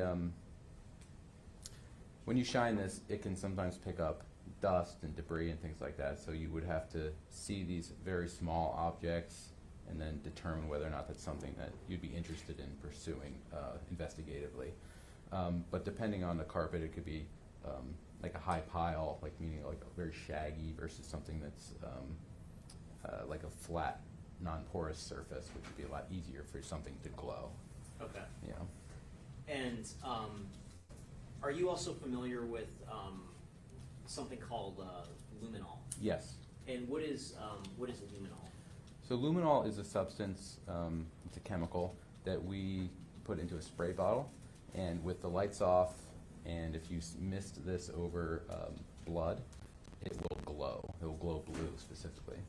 Okay. And did you apply luminol in any areas of the home when you searched it? Yes, the same areas I had mentioned before in the living room, we had also applied luminol to see if any we'd get any reactions. Okay. And based on the application of luminol, was there any sort of reactions, I would say like positively for any type of blood? No. Okay. And are there any sort of limitations to using these methods, such as an alternative light source or luminol? Are they fully, I guess, exhaustive in terms of their ability to detect body fluids? No, they're usually just an indicator, sort of a compass to point us in the direction, and then for instance, if we would find something that we would that would have reacted, we would have swabbed it, sent it to a lab to confirm what the substance actually was. So it can only give us an indicator at best. Okay. And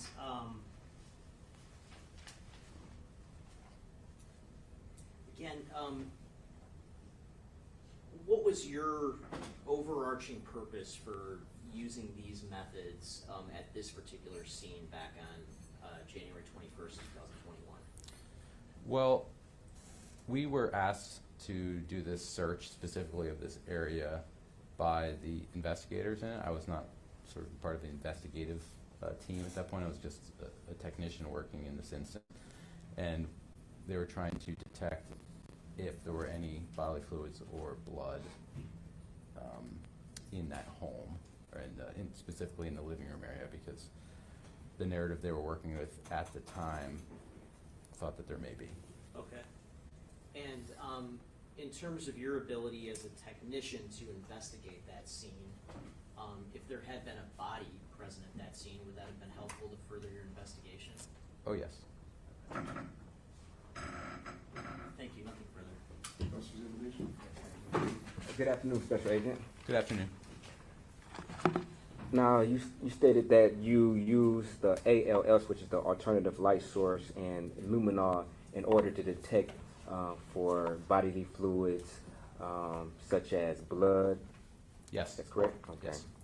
And you would say that that's your first line of detection in order to determine whether or not there are bodily fluids using these methods? No, this would not be our first. Okay. What would be the first line of detection? I mean, I think it's sort of more common sense. If Just you walk look in for it? and just see it with your eyes. Okay. Yeah. And you didn't see anything with your eyes, correct? No. Okay, so then it'd be fair that the ALS and the luminar would be a secondary line of detection? Yes. That's Okay. a good way to put it. Were there any other secondary methods of detection other than luminar or the alternative light source to determine whether or not there is blood in a particular area?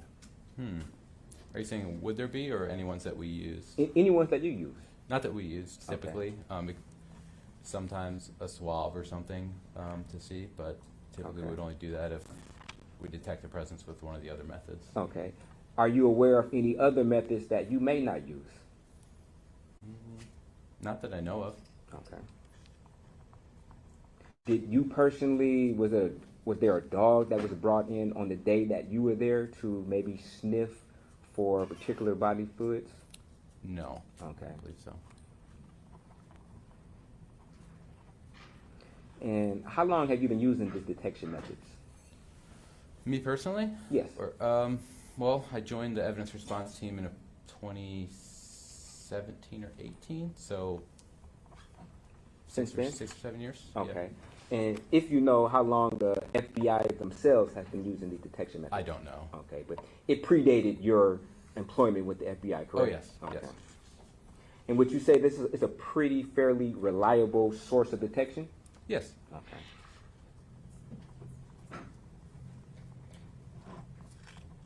And you stated that you checked the carpet, correct? Yes. Okay, and you checked the couch? Yes. Okay. Did you check the walls? Yes. Okay. And they all yielded negative results? Correct. Okay.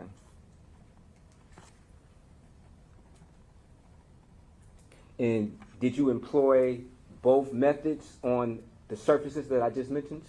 Yes. Okay, so that would be the ALS, the alternative light source, and the luminar, correct? Correct. Okay. Did you check anywhere else in the house? No. Okay. Did you personally do any DNA swabs? No. Okay. Did you do any fingerprint lifts? No. Okay. Thank you, Special Agent. No further questions. Thank you. You right? No, Your Honor. Any questions for the jury? Okay. Pass it to the deputy. Counsel, please approach.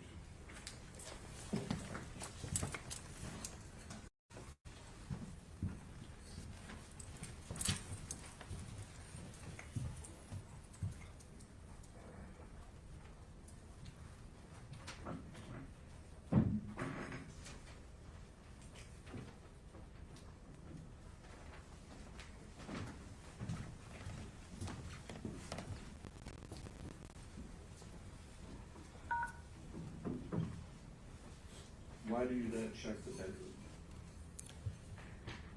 Because we were only asked to check the living room by the investigators. So we were working there as essentially an assistance to them. That's what we were asked to do.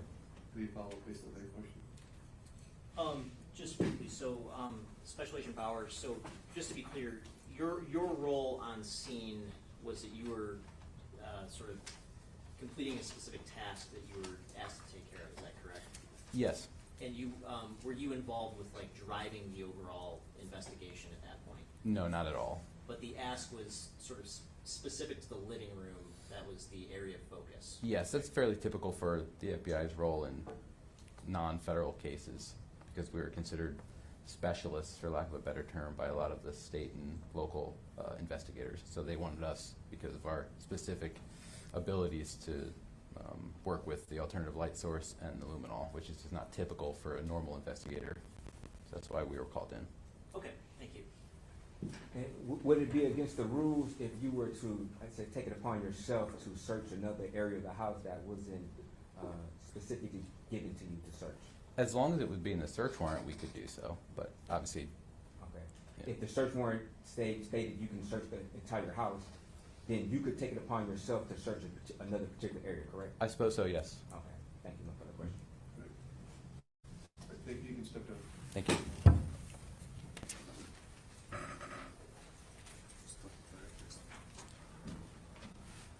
Will you please raise your right hand? Do you solemnly swear or affirm that the testimony that you are about to give before this court today will be the truth, the whole truth, and nothing but the truth? Yes, ma'am. Thank you. Please take your seat at the witness stand.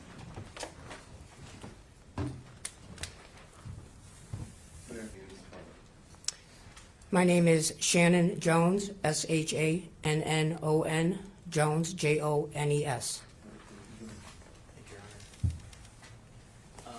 Good afternoon, ma'am. What do you currently do for a living? I'm currently employed with the City of Detroit Police Department. I'm assigned to the Homicide Missing Persons Department. And how long have you been a police officer with the Detroit Police Department? I started in 2000, so I'm working on coming up to 24 years. And what is your what's your current role in connection with homicide and missing persons?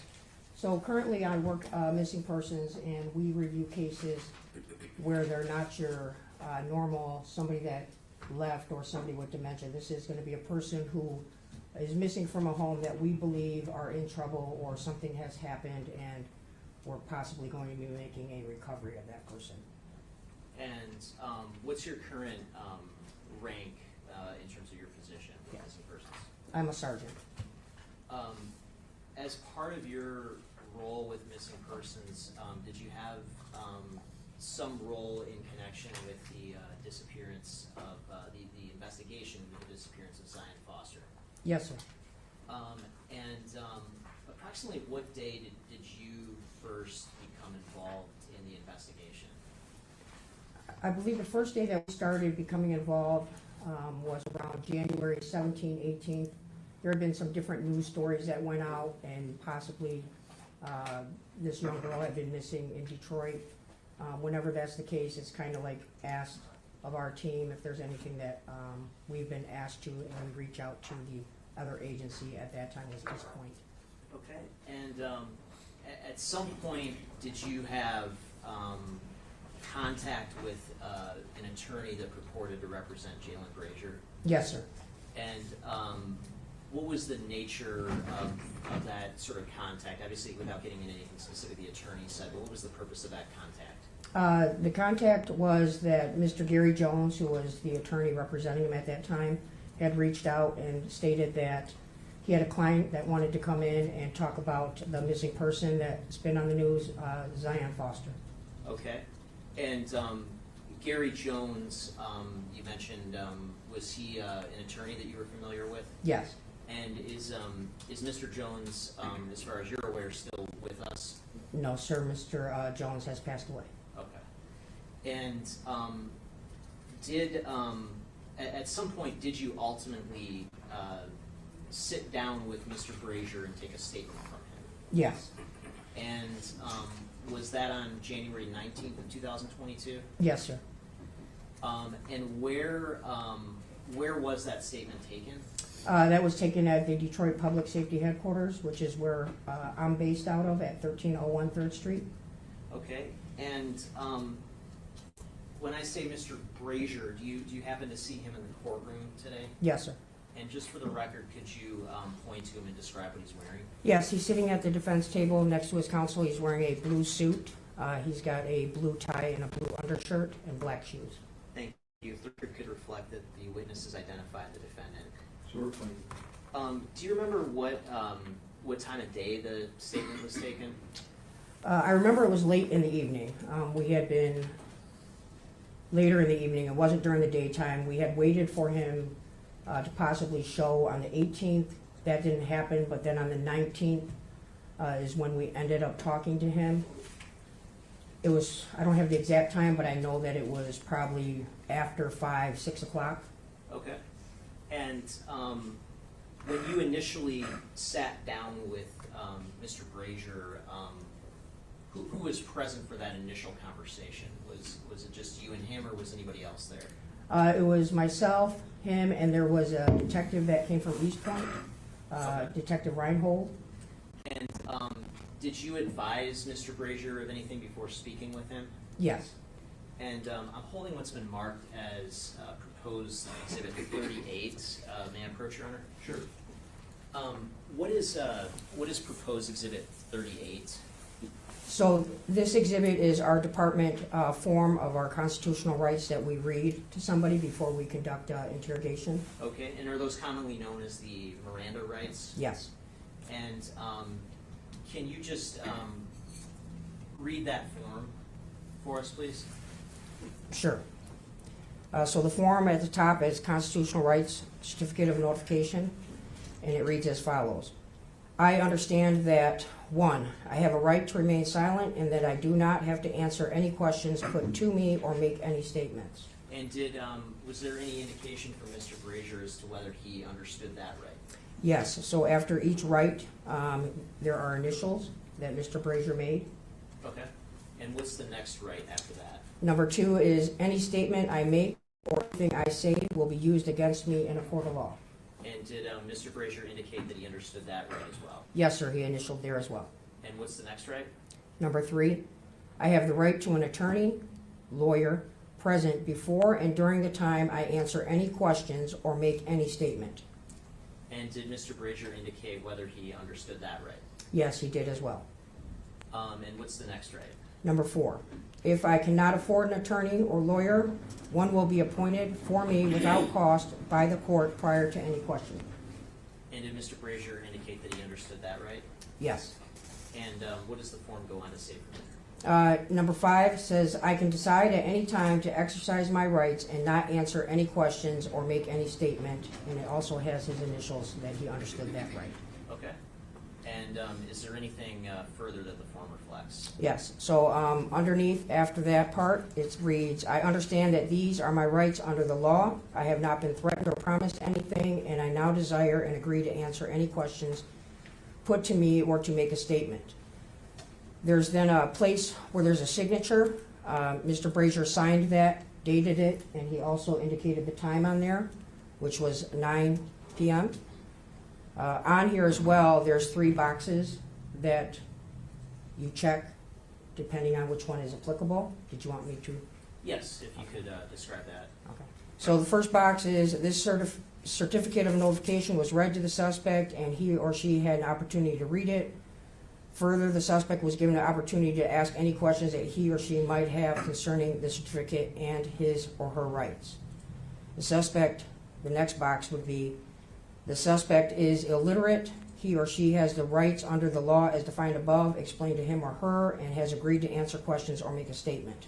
So neither of those boxes were checked. The final box is the one that was checked, which reads, the suspect can read and write. The rights as defined above have been explained to him or her, and she has agreed to make a voluntary statement, but has refused to sign the certificate. Okay. And that form that you're handing that's been marked as proposed exhibit 38, Is that a copy of the form that you had in the interview room with Mr. Brazier back on January 19th, 2022?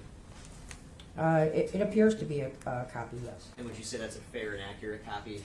Yes. And that has his signature on it? Yes. And his initials? He did end up signing, yes. Okay. I would ask to admit proposed exhibit 38, Your Honor. No objection. Already submitted? Now, did you eventually take a statement from Mr. Brazier? Yes, sir. And before taking that statement, did anybody else arrive into the interview room with you? Yeah, so after his rights were read, he did request that he would make the statement, but that he wanted to wait for his attorney, Mr. Jones.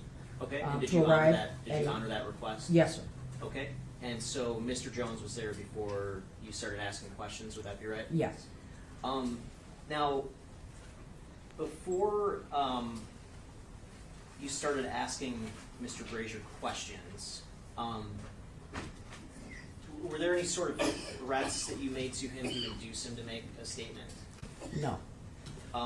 Were there any sort of promises that you made to Mr. Brazier to induce him to make a statement? No, there was not. Was there any sort of force used on Mr. Brazier to induce him to make a statement? No. Was there any sort of coercion or trickery that was used on Mr. Brazier to induce him to make a statement? No. Did you have any reason to believe that Mr. Brazier had been deprived of any sort of necessary medication before he agreed to make the statement? No. Did you have any reason to believe that he had been deprived of adequate sleep before he agreed to make the statement? No, sir. Did you have any reason to believe that he had been deprived of adequate food or water before he agreed to make the statement? No, sir. And in your experience in law enforcement going on 25 years now, have you had the occasion to observe people who are under the influence of alcohol or controlled substances? Yes. And you sort of know what signs to look for to see if somebody is intoxicated? Correct. Did you have any reason to believe that Mr. Brazier was intoxicated before he agreed to make the statement? None at all.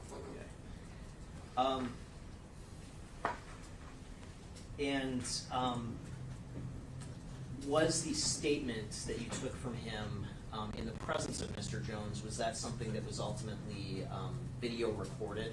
Yes, sir. Okay. I will pass at this time if there's any voir dire to the voluntariness of the statement. No questions. Thank you.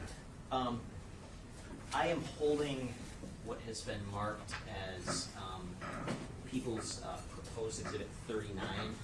Is it your understanding that the recording of the statement is contained on this disc? Yes, sir.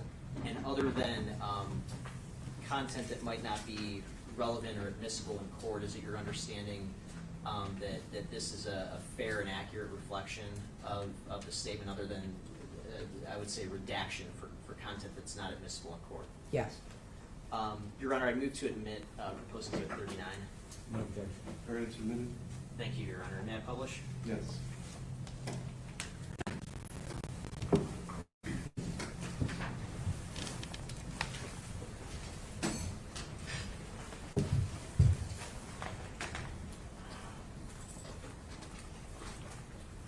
And just a heads up for the court,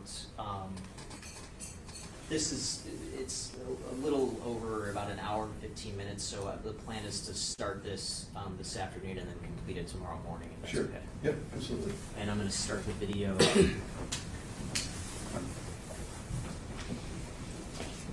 And Sergeant Jones, Gary Jones, is he any relation to you? No, sir. Oh, just a common last name, obviously. Yes.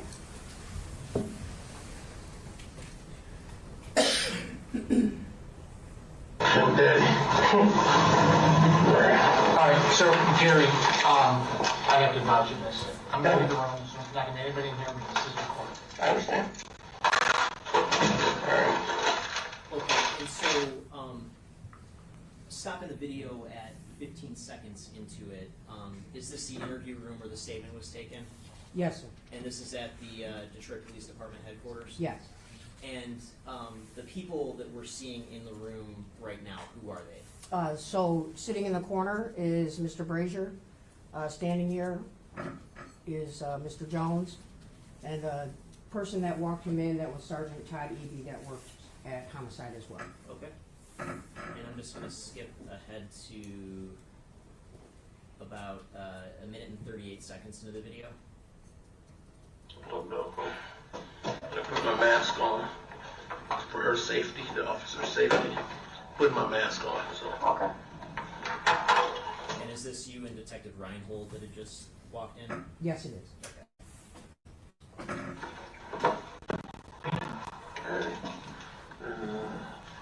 Can I put my phone up from the foot? Yeah, I got out up here, just hand it to me. You got that iron band on. How are you, sir? Good, I'm Detective Reinhold.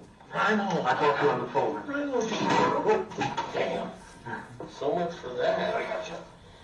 I don't know about opening that one up. Don't open it up yet. Yeah, let that simmer for a little bit. Yeah. Yeah, he spoke to me on the phone. I'm surprised we're in here today. I thought we were gonna be here yesterday. What? We're here. Now. All right. You okay? Yeah. I understand you're gonna kind of give us a layout of what you know about Jaylin? Yes. Okay. So why don't we start with the last time that you've seen her or were around her or with her? Now, are you gonna take this down first? We're gonna listen and then I'm gonna take it down. Last time I saw her was Tuesday. She asked to hang out. Tuesday, what day? The 4th? Yeah. Tuesday, January 4th? Yes. Okay. She asked to hang out, chill, smoke and everything. How did she ask? She had texted me. Text you? Yes. Okay. We came over to my place, just chilling and everything, smoked, watching YouTube. How did you get over there? In my car. Okay, so just imagine like you're writing a book or something. Explain to me, like, how did she get there? Like, you picked her up or she got dropped off? I or? picked her up. Okay. Then we got to my place, just chilling, watching real easy, some YouTube and everything. Okay. We smoked. I do everything. I do smoke marijuana. Okay. We were smoking, kicking it, just basically the normal thing. For about 2 hours, I'd say, just relaxing. Around the time it was time for her to go home, I went into my kitchen, I was getting some things to drink, and I came back into the living room, and she was saying how she's tired, and she sat back down for a minute, laid her head back. So I'm like, okay, because, it's not unusual when smoking, you get fatigued, you want to sit, either eat or, go to sleep. So I gave her a couple minutes, whatever, I'll say about 20 minutes.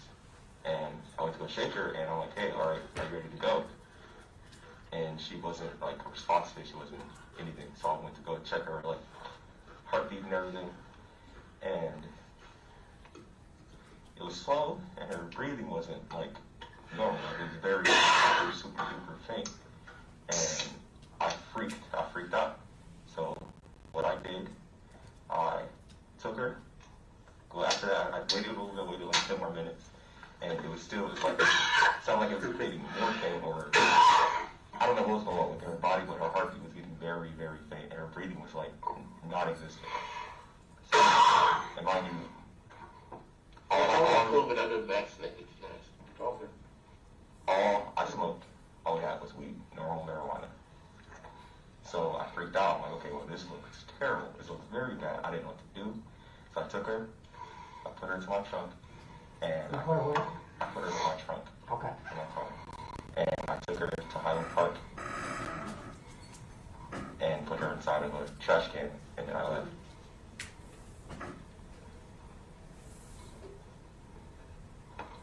Hey, where did you, you said you picked her up, where did you pick her up from?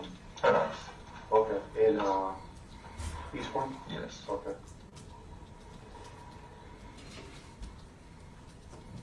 So you pick her up in Eastpointe, you go back to your house? Mm-hmm. Okay. It's in Detroit. The Greenfield address? Yes. Okay. And then she was, where was she, you guys were smoking where? On my couch. Oh, just on the couch in the Yes, in the living room. Okay, living room? Okay. And then you guys were just smoking weed? Yes. That's And And then did she hit you up to smoke weed or hang out or She hit me up on New Year's, like Happy New Year's and everything. Okay. Let's talk about, getting together. Yep. Tell us about watching TV, just usual get together stuff. Right. Speaking to each other and everything. So you guys were in the living room just smoking and she's on the couch, and then, like, walk me through the minute. So she's on the couch, she doesn't have, She's getting tired, feeling tired. So I went into the kitchen, gave her something to drink. I was like, okay, are you ready? And she was laying her head back like that. I was like, all right, so I think she might take a nap or whatever. Right. Then I'd say about 10 to 15 minutes after that, after Mitch's saying, okay, lay her head back, she's going to sleep out soon. Yep. I would go wake her like, hey, are you ready to go? And she wasn't like responding to anything I was doing. At one point, I just shook her like this, like, hey, are you okay? Are you good? Yep. And so did she bring the marijuana, or did you already? I had my own. She also had her own. She brought her own. It's kind of like basement, basically. But there was nothing else? No. Okay. And then you were shaking her, did you grab her by the shoulders, or how? It's not her, excuse me. Okay, just arms, and then she wanted to be responsive? Okay. And then what did you do, so you said like 10 minutes later or something like that? What did you do after that? I assumed she was dead. Okay. Because, that's what it looks like. I freaked out, and basically immediately after that, I put her into my trunk, and I moved her. So I was like, okay, this looks as if I just killed somebody or something, And I moved her body, took it to Highland Park. Set her inside of this train over there. Did you just like grab her off the couch where she was, or was she in anything, or? Just as she was. Okay, just as she was. And then you took her to Highland Park somewhere? Yes. Do you have any idea where? I know how to get there in the complex there. Little Caesars is a little, I don't know what the stores are, but it's like right there. I think. Is there a Burger King there? Oh, Wendy's across the street. Yeah, that's on the. That's a Burger King. I think that's on the other side. If you turn right on Woodward, the Little Caesars is on your left, and then you turn down the street on the right. Yes. And was it like the first street, second street? It was where the gas station is. There's the gas station. There's the Little Caesars here. The left turn right there is the street I was on, and there's a trash can right there. What kind of trash can? It's for the normal, they call the green trash cans. Like a green trash can that you have at your house that you wheel out to the curb, or like a trash can that a business has? I would say that's probably a business trash can. So it's about how big? Probably like 2 times the size of the stadium. Okay, and what color was it? Green. It was green? Yes. Light green, dark green, do you remember? I believe it's light green. Okay, and was it on your right side or your left side? My left. On your left when you went down the street? Yes. So if you turn right south on Woodward, you got the gas station on your left. Little Caesars is on the end. That's straight after that left there. So did you turn between the gas station and Little Caesars? Yes. In that little street, you turn left? Yes. Okay. And then it's someone right in that lot? Yep. Okay. Were you guys, was there any other plan or anything when you were there? I mean, you were just going to get her, come back, just smoke weed or something like that? Yeah, it's plans to chill out, take her back home, and that was supposed to be it. And because you've hung out before, right? And then I think her friend. One time I had, the last time previous before that I seen her, she came to do my girlfriend's hair. Yep. And it was at least a year prior. She gave me $20 to take her to her boyfriend's house. And before that, around that same time, I took her and her friend Alima to a skating rink. Okay. This is, I would say 2019 or 2020. Okay. But the most recent is May, when she came to bring my girlfriend's hair, and that's a Tuesday. Okay, so but you guys weren't, so just the plan was you were going to just go pick her up, you guys were just going to smoke some weed? Yeah, hang out, and smoke for a bit. you were going to bring her back? Yes. Were you arguing or anything like No, that? nothing like that. She was telling me about how her and her mom were doing, because last time I spoke to her, her mom's going through some things. Okay. Apparently she got ran away or whatever. She told me about her boyfriend and how they got probably something going on, or coming up or something. And about her, just what she had planned going on. She's talking about getting her apartment, her and her boyfriend going to prom, just the dominoes that she had in place for what she was planning to do. Okay. But there was no issue with you guys, right? No, not at all. Did she smoke your weed, or did you smoke her weed, or what did you guys? She smoked mine. Okay.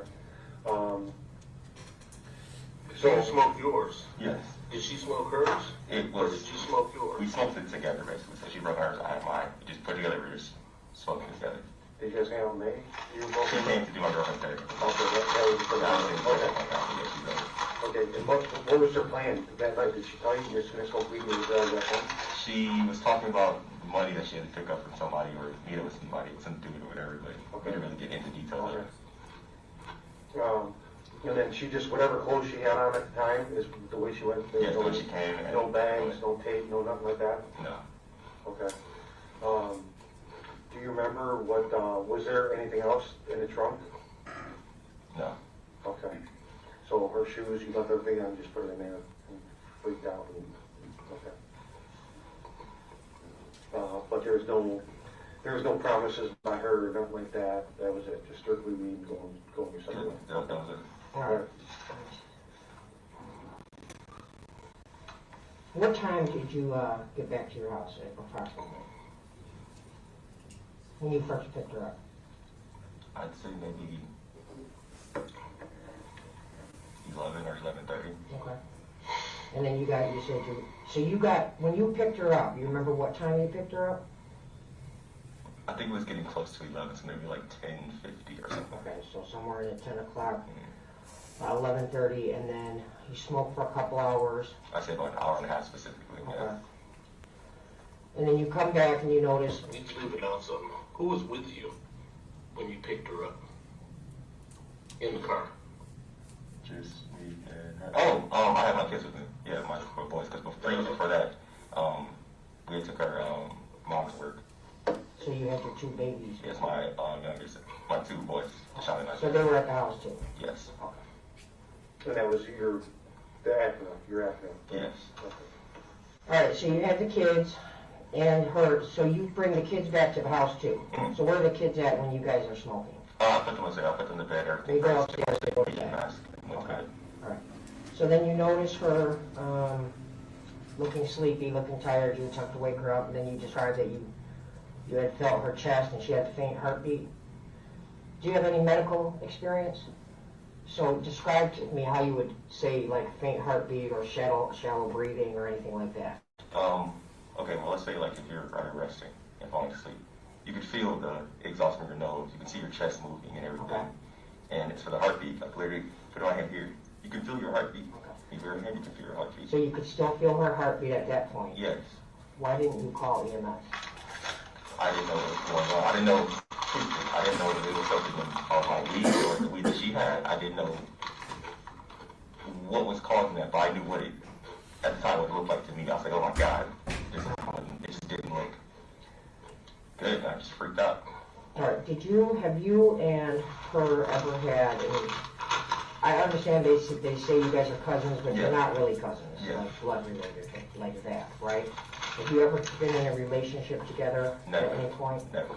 Nothing went on that night? Never. So there would be none of your DNA or anything like that would be in areas Nothing on at all. her? Nothing at all. Then do you remember what she was wearing when you picked her up? She just had on her black leggings and a black shirt. Black shirt Yeah. and black leggings? Yes.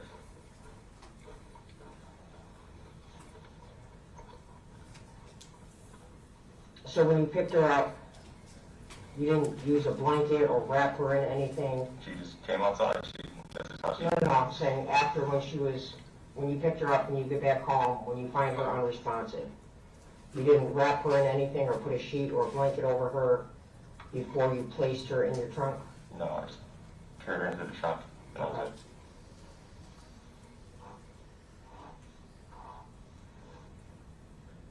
How long after the last time you saw her, so how much time do you think now after you felt her, the shallow breathing, before you decided to take her and the panic set in a little bit and you put her in the trunk? at least 10 to 20 minutes. Okay. And then when you left, where were your kids at?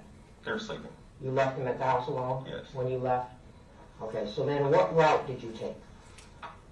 There's a freeway. My house. So you're on Greenfield? Yes. You go north or south? Going towards, I think it's north, going towards 8 Mile. Okay, so you go north on Greenfield to what? Where that gas station is in Greenfield, and it's a freeway there. And what freeway is that? Is that James Clemens, I would say? Okay. And just took that straight to Davidson and Island Park. You took that to Davison, Mm-hmm. and then you took Davison to what? Up to the Highland Park area right there. Okay. Like you come up, you know, there's Wendy's and stuff, right, everything right there. Right, so did you make it all the way to the Wendy's, or did you turn before that?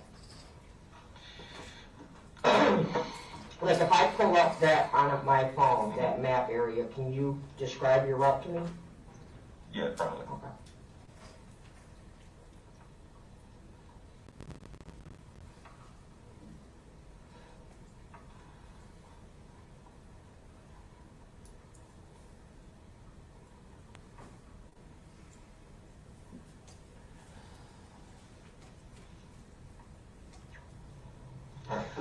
This is Davison, right here, and then this is where you would come up to Woodward. Okay, and that's Little Caesars here? Yeah. This is in the Highland Park area, right? Yeah. Okay, So you would have turned from Davison, you would have come up this way, and you turned right? yes, and came Okay. here. This is Little Caesars, and Okay. it's like a lot right here, 2 trash cans. There's a lot right here. Like, here's Little Caesars, Yeah. there's a complex right here. It's like, there's 2 of the big trash cans, like right here. And it's, So- and it's selling right here. You gotta go past, that's an L shape. So you got Okay. Little Caesars out here, and then the building goes like this, right? Yeah. Little Caesars and the building's like this? Yes, So is it past the building, the Yes. trash cans? yep, on the side of that. And then what's in between the building, trash cans, and then what's next? And, it's building, there's an alley there. Okay. It's a big old alley, I guess. And then it's trash cans. Okay, so you go past the building, past the alley, just past the alley, there's 2 cans there? Yes. Is it the big metal dumpsters? Yes, Okay, so not like the wheelie ones, right? No, the- Okay.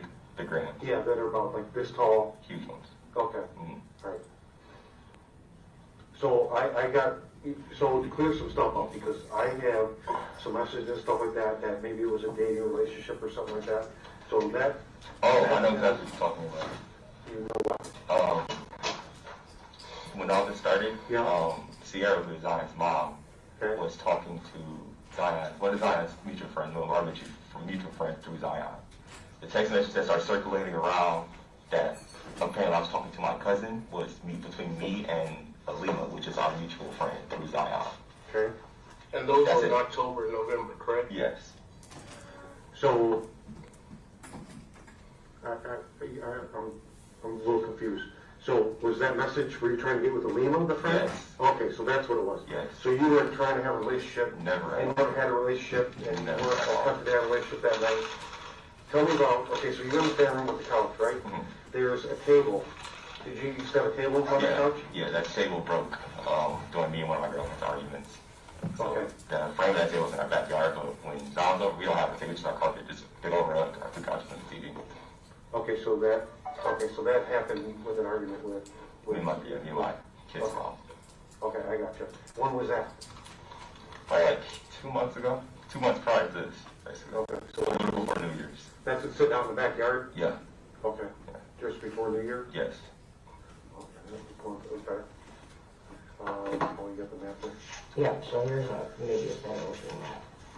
So this is Davison. Mm-hmm. So show me where Okay. you would have gone. So this is Davison. So there's I know Wendy's. Okay, here's Little Caesars. Yeah, so you see Wendy's here. Okay, Wendy's. Okay, hold on, there's one. The freeway I came from is over here. Okay. Actually, because on this side, driving the Wendy's was to my right, and the Little Caesars is to my left. Okay. So it would be more like this, right? Okay. Here's the Wendy's, and Little Caesars piece is Lady Drive. So let's say this is my car. Me come here, and let's say, okay, the Little Caesars, the complex is like an L, and right here is an alley, and then these are the 2 dumpsters. So, yeah.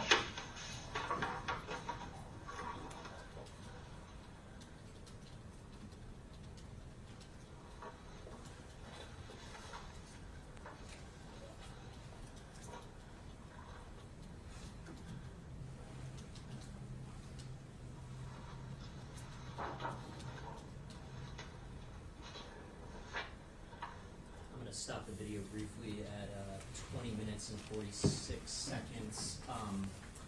Sergeant, that map that was discussed, did you retain a copy of that? Yes, sir. And I'm holding what's been marked as proposed exhibit 20. May I approach, Your Honor? Yes. I'm sorry, proposed exhibit 40. Is proposed exhibit 40 a copy of the map where the defendant made an indication of the area where he took Zion's body? Yes, sir. And is that, would you say, a fair and accurate copy of the actual document that he drew on in your presence? Yes. I'd move to admit exhibit 40. No objection. Submitted? And may I publish, Your Honor? Yes.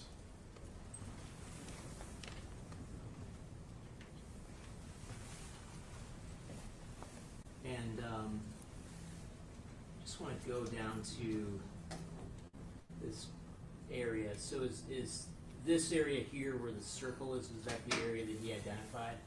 Yes, that's the area that he drew the line down and identified in a circle. Okay, and this road here where my cursor is, it's going mostly up and down. What road is that? That is the Davison Freeway. Okay, and what about this road that goes from the lower left-hand corner up to the higher right-hand corner? That would be Woodward. Okay, and I just want to briefly show you what's been admitted as Exhibit 19, and specifically page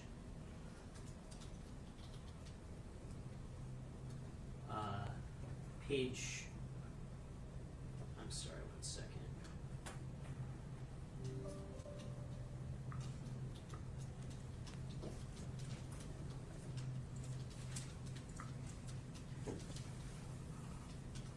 Okay, page 12. I'm sorry. You see on page 12 this area where there's a yellow marker? Yes. Going back to page, exhibit 40, that area, is that the same as this area? No. Okay. Where would that area with the yellow marker be on this? Yeah, kind of like where your cursor is right now. Yeah. So across the street on the Yeah, other it was side. on the other corner. Okay. I'm going to resume the video at 20 minutes and 46 seconds. Her out of the trunk. Did you check again to see if she was responsive or nothing? Was there anything? I was still Was anything happening? Was there? So it just looked like she was asleep, but she wasn't waking up, and you couldn't feel nothing. Now, when you opened the trunk and took her out to put her in the dumpster, what did she look like? Was she breathing, not breathing? Did you check, or you just I was still in panic mode, and I just put her over. Okay. As for how she looked like as if she was asleep, and the same like no visible like movements of breath over anything, no sound, no anything. What? Was she? Did she still have her shoes on?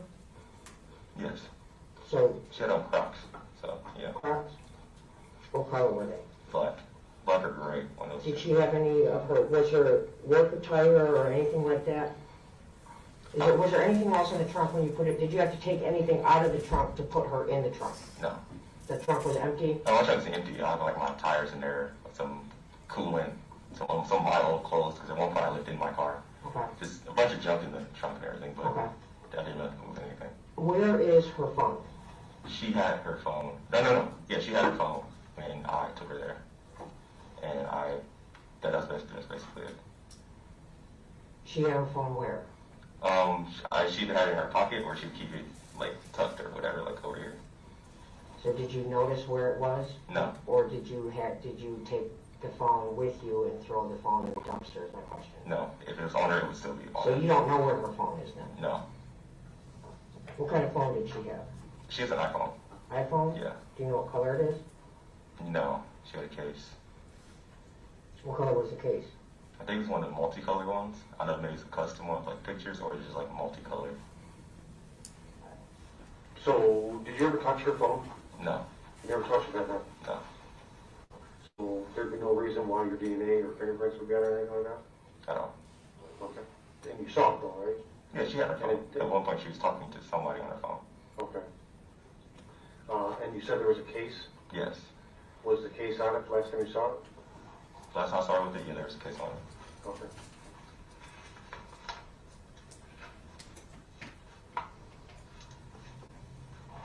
Where do you get your marijuana from? The dispensary, it's called, it's in Ferndale. I'm trying to think of the damn name. Lives in Ferndale. L-I-V-S? Yes, L-I-V-S. Is there like only one of those in Ferndale, or That I is know it like of. a McDonald's and there's 20 of them? No, just the one that I know Do you know what street it's on? of. No, but I know how to get there. Yeah. So you normally go, that's where you normally go to purchase it? Yes. When did you purchase the marijuana you had that night? Months ahead of time. Months? Usually, I have seizures. So, and when I get really stressed, my heart calculations and heart murmur, so it messes with me. So I would usually just have weed just to think for later for if I need it. So you have enough weed for months when you buy it? Not for months, but let's say like $80 worth. Okay. So you had bought that weed a couple months prior to... Yes. So was that like normal? If she knew she wanted to come smoke some weed, she would come meet up with you to smoke weed? She'd smoke with multiple, like different people, but if she has to hang out with her, yeah, definitely. Okay. And then where does she get her weed from? I have no idea. What did it look like when she brought it over? Hers, it had like purple bits on it. So Okay, kinda, what? like, there's like the leaves are like kind of green, a little bit purple. Mm-hmm. Compared to mine, it's like, I would say kind of like shiny. I don't know. I don't know, kind of sure, but I don't know, does that mean like Did it's it, more was it a expensive? particular or- strain? The one I had was from the dispensary. The name of it was what? It was sativa. I think that's the strain, yeah. Sativa from the dispensary. I don't know what hers was. I mean, when she pulled it out, how did she have it? It was in a bag, just a little small little Like Ziploc bag. Ziploc bag? Yeah, not like a zipper. The one you put a sandwich in and you fold the plastic over. Okay. One of those. Is that how it comes from Lives? No, from Lives, they give it to you in a whole little package. Is it in a package? Like the silver zip type package. Yeah, you open it and you can just put it wherever you're going to put And it. you guys didn't add, I don't care if you did, it just helps me to understand if there was something else in there. Mhm. Is there any time that you ever like add something to it? No, not at all. No. Just bare, raw, what I would get from And then Lives. what do you use to smoke it? We had, they're called camel wraps. They're like hemp rolls. Okay. Kind of like, like a Black and Mild, Mm-hmm.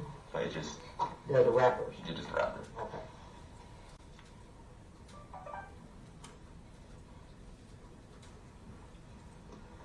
So I had a question back to the cell phone.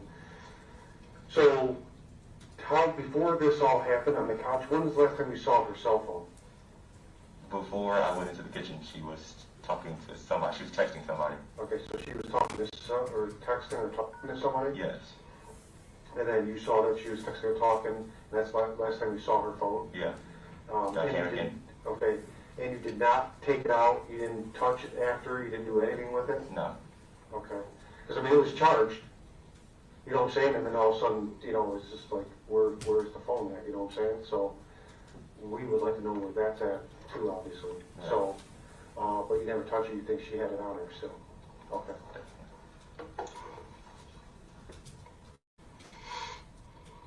Have you been back out to that dumpster?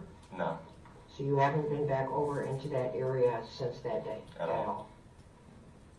Have you told anybody else what dumpster to go look at? No, just color.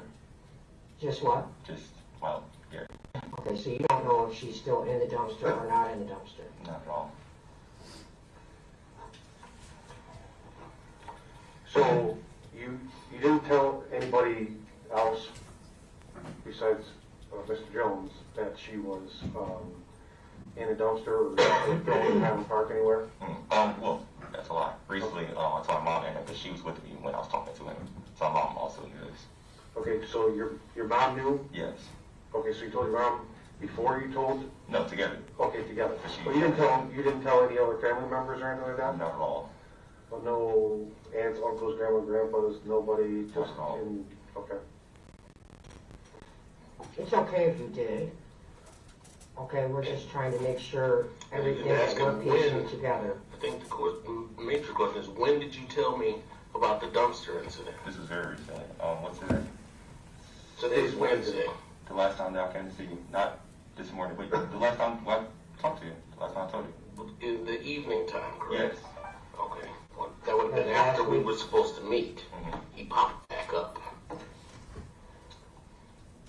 Oh, well, I thought you guys were trying to get a hold of somebody over the weekend, or no? No? We did. We got in touch with Okay. him. Yeah, you were trying to get a hold of the prosecutor over the And then weekend. tried to get in touch with somebody over at number 8. Okay. So we tried multiple people at number 8. Yeah, so you just told them, you just found this out yesterday, or did you find out last week? And that's why you were trying to find a prosecutor over the weekend? No, I just found out over the weekend with the football games. Oh, Where okay. the Rams were playing. Right. So that was Monday. Oh, gotcha. But they engaged me. When was that? When did you come first see me? I would think that was Would that have been Saturday? or Friday. Yeah. So I think it was Saturday though. Okay. I want to say Saturday because then I said that's kind of hard to get somebody on a Saturday. Right. So I called Rana Hadid, LaDonna Logan. I called Sarah DeYoung. Okay. And we tried to get in touch with Pat Musket. I didn't have a cell for Pat. Right. So we tried that over the weekend. Okay. And I'm trying, I gotta ask you these because I'm trying to verify the information that we have. So I'm giving you a fair chance. I want to ask you these questions because obviously there's a lot that's going on out there right now. You know what I'm saying? So, people are saying this and that, and that's why I want to ask you about the phone and, when did you find out, and did you tell anybody else in the family? Nobody at all. We're getting other reports, I need to straighten them out, you know what I'm saying? So, you only told your mom, you didn't tell anybody else? No. Okay.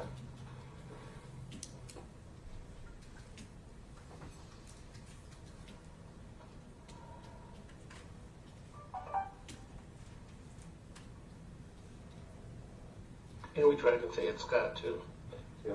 But she was in trial on Monday. We tried Thursday, Tuesday. Right. We tried her on Tuesday. Couldn't get her either. Okay. So Saturday, today's Wednesday. So we tried for Yeah. multiple days. But again, there's a lot coming in, and just like we asked you, like, we don't care what your relationship is, but we gotta know. Right. You know what I mean? We gotta know, and that will knock out questions and whatever, so, I mean, we're here, we just wanna know. Right. And we see you're here, but, for us to keep going on our investigation, we gotta know if you're lying and we're just at a dead end again. You know what I'm saying? That ain't gonna help you and it ain't gonna help us. So, just keep in mind when I'm asking you, it's not that, you did anything wrong, but we need to know those answers because we're being inundated with tips, family members, both sides of the family. Well, You know, all the kinds of video stuff. that you got from the neighbor across the street was due to our doing. Because when I talked with him, I said, you need to canvass the area of anyone that might have a ring doorbell in your area. That's mine. Let me turn that off. It's mine. So that's what that was. And so I think either your mom or who engaged the neighbor? My mother. Got the neighbor. I wasn't home. And this is for the camera or in Eastpointe? Showing his vehicle. Okay, right. You know, in the driveway. Yes. Him moving the vehicle. Yeah, and I asked you about that, and you said, what? That wasn't me, that wasn't my car, or whatever. So I'm trying to establish a rapport after, we're talking, you know what I mean? So we already do this, but it doesn't help you if we gotta work on it for 3 more days to prove, you know what I mean, that it was a lie, it was your car, you know what I'm saying? And you've already talked to him, so it makes no sense. So when I asked you, was there any other relationship going to happen with Zion between the two? Nothing at all. You weren't interested in that. You never talked about it, never thought about it, never did that. Not at all. Okay? And then be very careful. This is another question. With her cell phone, did you ever touch her cell phone that night? No. Not at all? No. Okay. So these, I just got to know for sure because we don't want to go down one road when we need to be on another road. You know what I'm saying? And just to get this all. I'm going to pause the video at 33 minutes. Shannon Holmes has retaken the stand, maybe understand you're still under oath? Jones, yes, Or sir. Jones, I'm sorry. Understand you're still under oath? Yes, sir. Okay, go ahead, Mr. Ross. Thank you, Your Honor. And just for the record, I'm going to continue publishing Exhibit 39, starting at approximately 33 minutes into the video. Okay. On one road when we need to be on another road, you know what I'm saying? And just to get this all cleared up. So it's important we have these discussions. So you drive to Eastpointe, you pick her up, she's texting you, we're gonna smoke some weed. You told me that night I saw a message on there, she said Happy New Year to you, right? Mm-hmm. That was the text, next thing you know. So walk me through it. 10 o'clock, you did what? You left the house and went where? To Kazana. Oh, no, you said 10 o'clock. Okay, 10 o'clock, no. My girlfriend, she goes to work at supposed to work at 10:30, clock at 10:30. So Right. we were at her job until about 10:30 when she went inside. After that, Tell them where to say. Where does she work? at Dakota.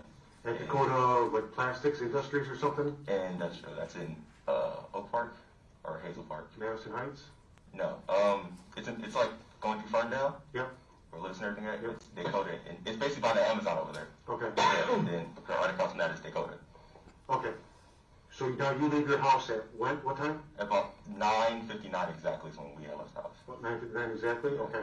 So you leave and you're with who's with you? My girlfriend and my kids. Okay. And then you drive where? To our job. Okay. Now, does your girlfriend know that you're talking with Zion and Zion? She knows we talk and everything and hang out and everything. Does she know that night? So she has no idea. So you take your girlfriend, fiance Katrina? Yes. So you take her to work? Mm-hmm. So you leave at 9:59 exactly? Get to our job around like 10:27, basically getting close to 10:30. Okay. Talked for a minute, she got out, and then I left. Are you texting or in any communication with Zion while you're taking her to work and dropping her off? No, I don't really text and drive, so. Okay. Yeah. So after she gets out of the car, then you start texting Zion, right? Oh, no, I was on the way home. Yep. And down there, Zion was talking about hanging out, she didn't see me during the New Year's or anything. Okay. So I texted her, I was like, do you still want to hang out with her? And she's like, yeah. And she asked me to pick her up, I picked her up. Okay. So she's like, come by, pick me up. You're like, yeah, sure, I'll be right over there. So then you take a detour, you go pick her up? Yeah. Do you stop anywhere? No. Okay. So you pick her up, and that's the video that leads us into the video that we saw that someone sent us, correct? Yes. Was anybody else? Let me see that. Yeah. Was anybody else at the home, at her house? I don't know. So you just pick her up and go to the job when she gets in? Let me call you back. This is Attorney Jones. So you pull her out when she gets in, right? And then you guys take off. Yeah. What? Okay, so did she leave anything or forget anything? Like when you pulled out of the driveway, you stopped in the street or anything? Was there something that was going on? No. Nothing at that point? No. Okay. Because you stopped in front of the house as you were departing? Yeah. Oh, For a couple minutes. she didn't want to walk over it. Like, she came out of her house. Yeah. I was parked like in front of like the trash can or whatever, like where there was snow. Yeah. And she didn't want to walk through the snow, so I backed up a little bit and we left. Okay, so that's why you just sat in the street for like 2 minutes? Yeah. Okay. So you pick her up, and then you head straight to where? Straight home. So you guys didn't stop anywhere, nothing like that? No. You didn't buy any marijuana or anything on the way? Nothing like that? No. You already had your own weed, she had her own weed? Yes. Yeah, okay. So then that's when you get back, you put the kids to bed? Is that what you're saying? Yep, took them upstairs, I put them in bed. Okay. And then watched a PJ Masks for like 20 minutes. Who? PJ Masks is a TV show that my kids like to watch. That cartoon. Okay. Okay, so you watch cartoons with the kids? Yeah. Where's she at? Where's Zion? Downstairs. So she's downstairs, you're upstairs? Yeah. In the bedroom with the kids watching cartoons and stuff, right? Getting them calm down and toys put away and put them Okay. to bed. How old are the kids? 1 and 2. So you start, are you texting Katrina still at this point? Or are you My not phone is texting not her? I was prioritizing the kids, putting it on the bed. They usually go to sleep at like 10, but they're with me and when they're mom at night, so they're still up a little late. Okay. So you're not, you had to charge your phone? No, it's not my phone, it's in my pocket. Okay, so you're not texting Katrina anymore? No. Okay, while she's there? I texted Katrina that I was home and everything. Okay. Yeah, the kids to bed. After that, there was no conversation. When you got home, you just text her, hey, I'm back home, this and that. Does she know at that point that Zion's over? Oh, no, she didn't text me back or anything. Okay, but you didn't text her and let her know that she's there either, No. right? Okay. So, you guys you come back downstairs, you're just smoking, you guys split up your weed? We just put it all together. Yep. Yeah. Who rolled the weed? I did. Okay. Yeah. So you just smoke it, and then you guys are just chilling, watching TV, talking, hanging out? Yep. Did she come on to you or anything like that? Did you come No. on to her at all? Nothing like that at all. Okay. At this point here, we're talking, let's see, time frame, you're back at the house at what time? Between like 11 or 11:15 or 11:30. Okay.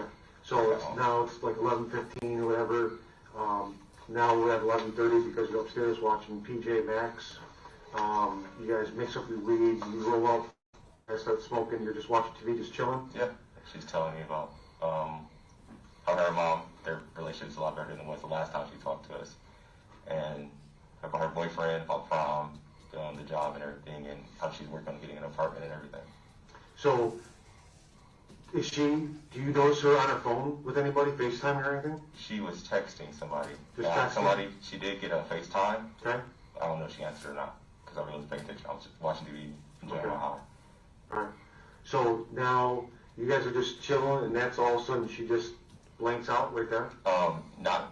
When I got up to go get me something to drink, Yeah. I came back and she was saying she was tired and everything, and she laid her head back. So okay, I'm let you go to sleep for a bit or whatever. Okay. And then about 15 to 20 minutes after that, I was like, okay, are you good? You ready to go home? And she wasn't responding or any of that. Was her plan to go back home that night? She said she had work in the morning. Okay. Uh-huh. Now, you're still not texting Katrina, right? No, because at that point I'm freaking out like, oh shit, did she just die or something?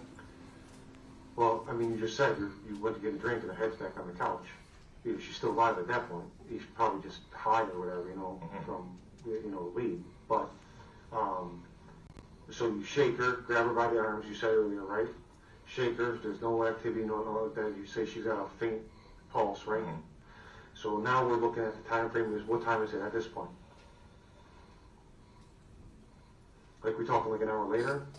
Around that time where all that happens is when we were basically getting ready for her to go home, basically. Okay. So that would be within that hour and a half, towards the end of that. Okay, so we're looking probably close to 1 o'clock, right? Let's say probably like 12 or 1, yes. Okay, I mean, 12 or 1, there's an hour, but, so you just got back to the house, watch PJ Maxx, so I'm assuming it's not 12? Right, yeah, definitely, so it would be closer to 1. Okay, so at that point, she's just really sitting and ready to take a nap, it appears. That's something, And yes. then you start shaking her, she doesn't wake up, you check her pulse, you said? Mm-hmm. And you can see she's not breathing, not like that. So at that point, what are you doing? Freaking out. Okay, so you're freaking out, and this whole time you've been home. At that point in time, we thought she was definitely dead. Yeah. Okay. Well, was she dead? Do you think she was dead at that point, or does she still just have faint breathing and It wasn't anything. there was nothing at that point? Yeah. Okay. You know the difference between dead and alive, right? I mean, Was she not dead? breathing. She wasn't breathing, so I assumed that was dead. Her heartbeat was like, I couldn't read a heartbeat, couldn't feel a heartbeat or anything. So I would say she was dead, definitely. Okay. Now, this whole time that Zion's there, you don't text Katrina? No, she was texting. Is Zion texting anybody or calling anybody? She was definitely texting somebody. I know she had got to FaceTime somebody. Okay, but that was earlier. Yeah. Like not around, okay, so you're asking when that was happening. Yeah, so at this point, you're with another girl, and your girl's at work. Mm-hmm. You stop texting her when you get back to the house with Zion. And you don't text, when do you text Katrina again? When do you talk to her again? Around like 2, because she was feeling sick, and she told me that she needed me to pick her up. Okay. So that whole time, she doesn't talk to anybody. Now can you see Zion on the phone? Is she talking to texting anybody at all, or even on her phone? No. So that whole time, she's not texting anybody either? Except for, you said, when she first got there, though? Yeah, when she first got there, when she was on the couch. Okay, so like at 12 o'clock, though, she's not FaceTiming anybody? Or talking to anybody? Not that I can recall. Okay. So up until that time, you think now she's dead. You have not talked to your girlfriend, and Zion hasn't talked to anybody. You take her, you freak out, and you take her, you throw her body in the trunk, right? Yes. How do you do that? Alright. Like, what do you do? Like, is your car already set, or? I mean, No, the car was in the driveway. I pulled in, and so I was sitting there, I said, okay, well, so I went outside, and I backed my car up to because the trunk would have to come this way, like into the driveway. Okay. And then I put her into the trunk, and then that's why I took her to Highland Park. So you backed up in your driveway, Mm-hmm. and you just hit the trunk? Yes, Okay. And then did you bring her out the front door? the back door. So you brought her around the backyard and threw her in the trunk? Yes. Okay. What side was her head on? I believe on the left. And then so from basically until that FaceTime, just after you got the house at like 11:30 or something, she never got on her phone again. You never seen her phone again? No. Okay. So she must have just tucked it away somewhere, right? So when you came downstairs, is that when she got off the phone? No. When she first like on the phone, and I didn't know she'd get a FaceTime call, was way earlier in her coming over. Okay. Yeah. Did she want anybody to know that she was there? I don't think she cared. Yeah. She didn't care that people knew that she was over there? Yeah. Okay. So that was it. So the FaceTime ends, whatever, her phone's gone, disappeared, you never see it again the rest of the night? Literally. Okay. And you have no idea if it was on or not, you think it's on her though? Yes. So when you get back home, the phone's not there, right? No. There's no cell phones there? No, just my phone. Do you have any other cell phones in the house? Only other cell phone that was in the living room is my girlfriend's old iPhone, which broke during our argument. It was when you guys were arguing? Yeah. Is that when the table broke? Yes. What were you guys arguing about? She was feeling as though I wasn't taking her side because her manager told her that what she was wearing was showing too much of her stomach. Yeah. And I was like, okay, well, I understand the manager irritating you, but she did tell me what the dress code was. So she came home. This was before I knew she was pregnant, so it makes more sense now on why that whole thing happened. But she came home, I was just like, babe, so what did you wear your first week there, and what are you wearing now? My point is, like, you got too comfortable, so you're wearing different clothing compared to what you're supposed to be wearing. And the bagel she was eating, she smacked me with the bagel, and I ended up throwing her phone at the table, which broke her phone and shattered our damn table.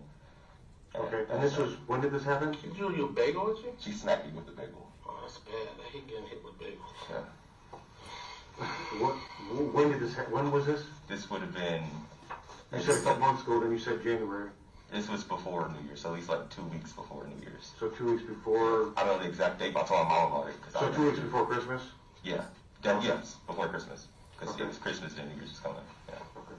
So she works at the factory though, right? Yes. I mean, well, what's the big deal with the dress code? So she didn't like that, and She that's how it felt started? like I was not taking her side, so that's what she told me. Okay. I was like, So she threw the bagel at you? she smacked me with the bagel. She spanked you, what'd you do back? I threw my phone, threw her phone, and we had a whole heated argument. She smacked me again, and I walked out the house. I called mom, I called my brother. I was like, I don't know what to do. Like, all I told her, I was just trying to have a conversation. I didn't want to argue or anything. I was trying to de-escalate, basically, because I knew she was going to get angry this time, the third. Yeah. But it turned into a whole argument. So, all right, so then you take off, so now you back up in the driveway, right? So you take off to Highland Park. Yes. What time was that? Do you have any idea? No.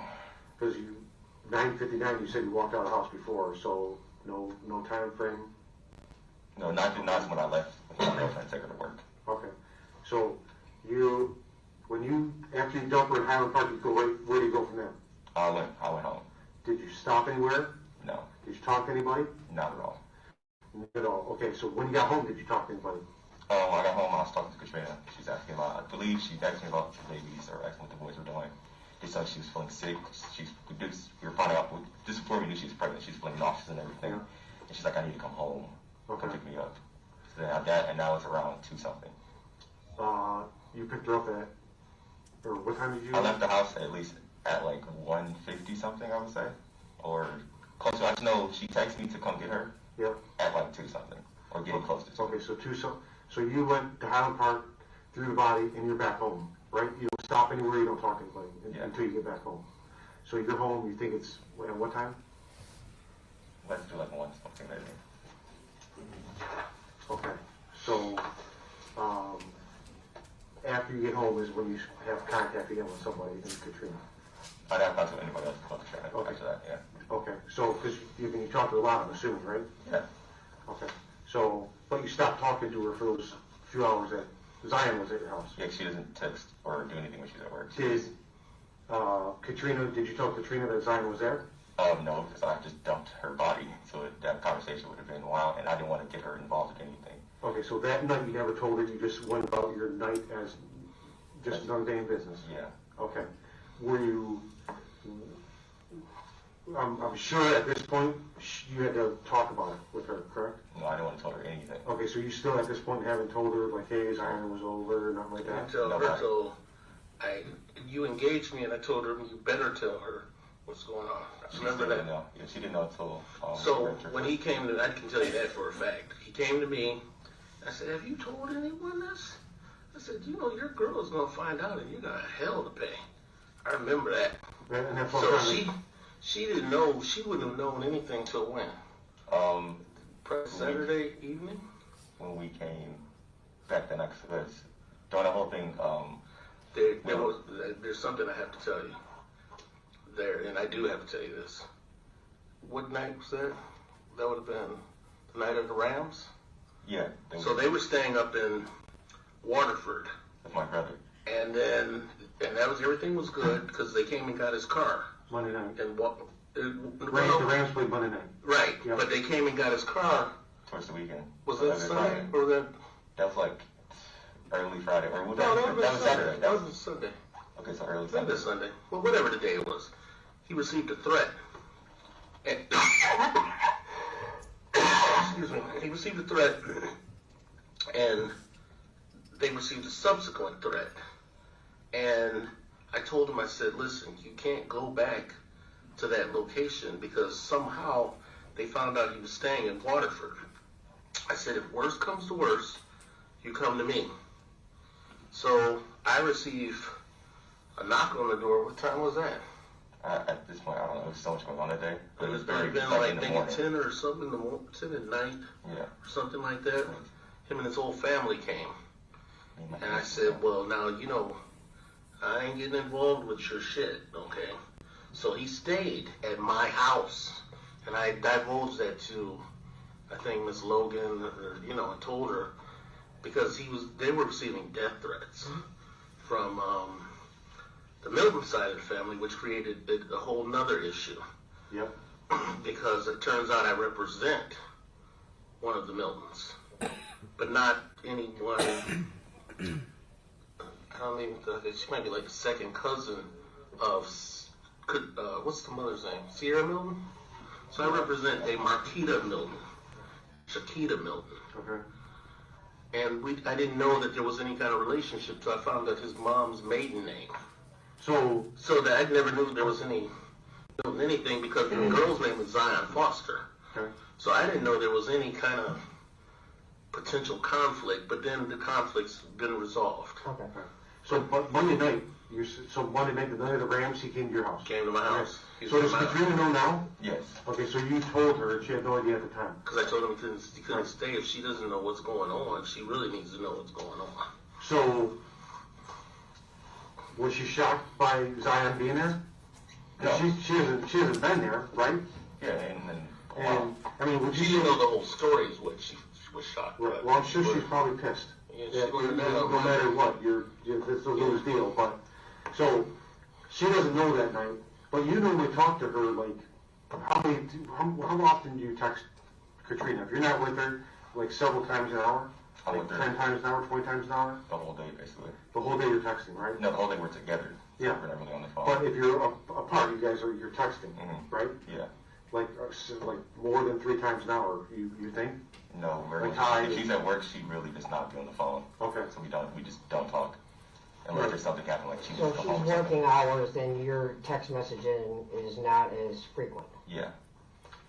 Would she be pissed if you picked her up from work and said, hey, Zion was just here for the last 3 hours? No. No, she'd be okay with that? Yeah, she's completely cool. She's nice Zion, Okay. she likes Zion, everything. Okay. But she hasn't been to your house since May, right? Yeah. Okay. And they're all good? Yeah. Right? So there's no reason why you'd hide that from her? At all. Okay. But Zion would just openly just be like, hey, I'm over at Jaylin's house, we're just smoking weed. Yeah. Was everybody fine with that? Well, yeah, I smoked. Her mom knew she smoked, and that was that. Right. But she had a boyfriend, right? Yeah. Okay. How was he about him? I have no idea. We do not speak. I don't know that man. Never seen him or anything. So you never had an issue with him and Zion there was no issue, there's no jealousy between I don't know him Katrina at all. or whoever her boyfriend is, nothing like that? That Not was at all. never an issue? There was never an argument about it? Not at all. Nothing? So you never told a family member or nothing that you guys were arguing about that night or anything like that? No. Okay. Here's what I want to do. I want to have you show us the dumpster. Definitely. Because I don't want to mistake it, and I want to obviously get out there and see if she's still there, then we need to recover, and if not, then we need to do the steps to locate where she's at. Okay. Okay? You're okay with that? Absolutely. Yeah. All right, so let me get that set up, and then, You want to do that tonight? yeah, we're going to do that. Let's get going. No time like the present. Also, a DNA, a buckle swab, are you okay with that? I'm sorry. A buckle swab? He's okay with that. Okay. Whatever. Yeah, I'll Okay. fill out that. So we gotta go fill that out, and then, we'll bring that back. Did you say a butthole swab? It's called, it's called a buckle. I'm No, sorry. yeah, no, we're not doing that. But yes, a buckle swab. Let me get my charger going.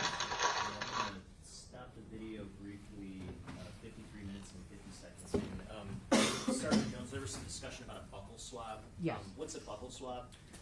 It's like a long Q-tip that we use to collect saliva from somebody to collect their DNA.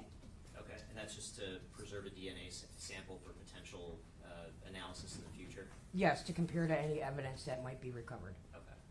I'm going to skip ahead from 53 minutes and 50 seconds to 55 minutes and 48 seconds. So let me run this past you. Are you going to go too? I would go, might as well. If I need to squeeze me in the back seat of the car. Well, no, I'm just making suggestions. The options are I can write out the statement while you're here, not going to have him sign anything until he gets back anyhow. You can review it. They can take him with the camera to go identify what dumpster and then bring him back.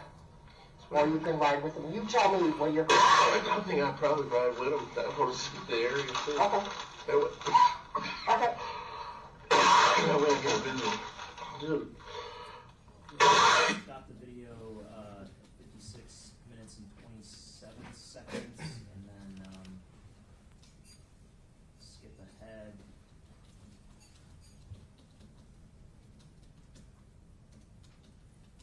to 58 minutes and 27 seconds. Shannon, is your last name Jones? Is my last name Jones? Yeah. Shannon, are we related? No. How do you know? Because my name is Jones by marriage. Oh, really? Okay. Yeah.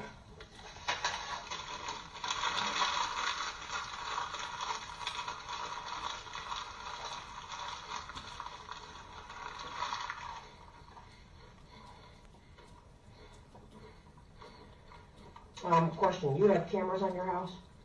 Yes. What, company? It says Vivient. Vivient? Yeah.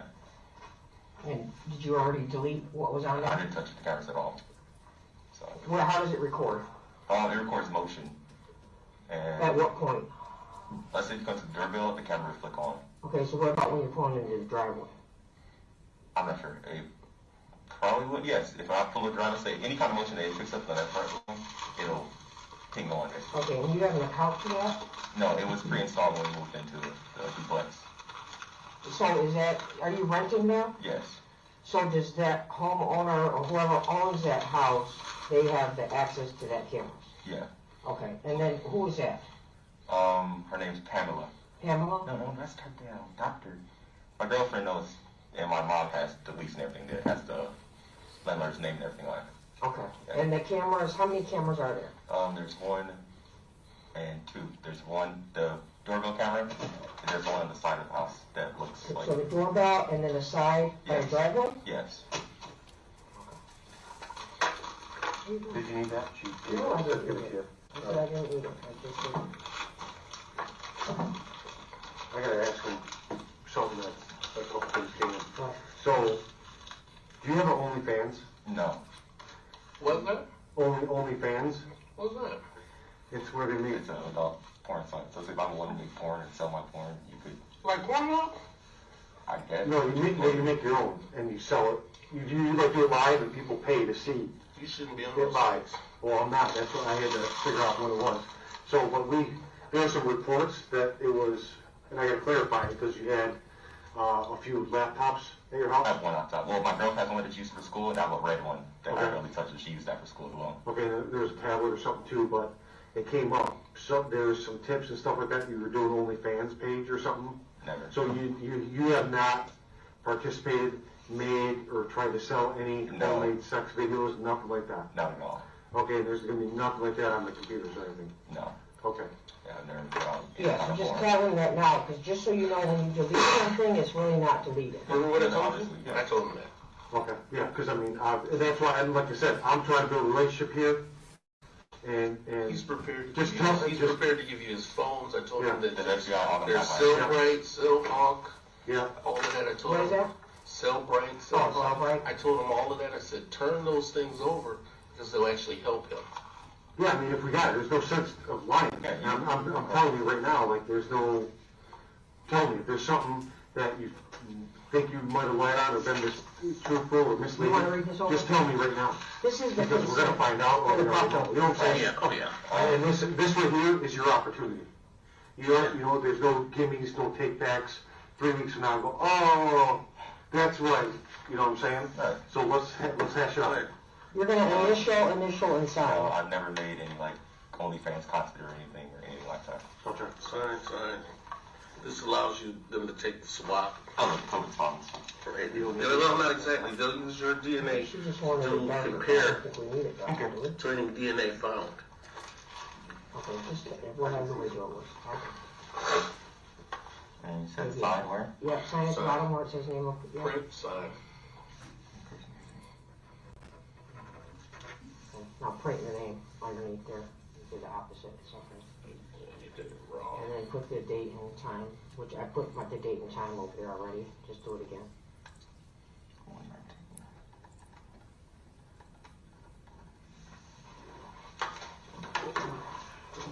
Didn't you want them to initial? I did. Okay. Yeah, he did. All right. So all I'm gonna do is rub the inside of your cheek, Okay. one on each side, one at a time, for like 10 seconds. Okay. Okay?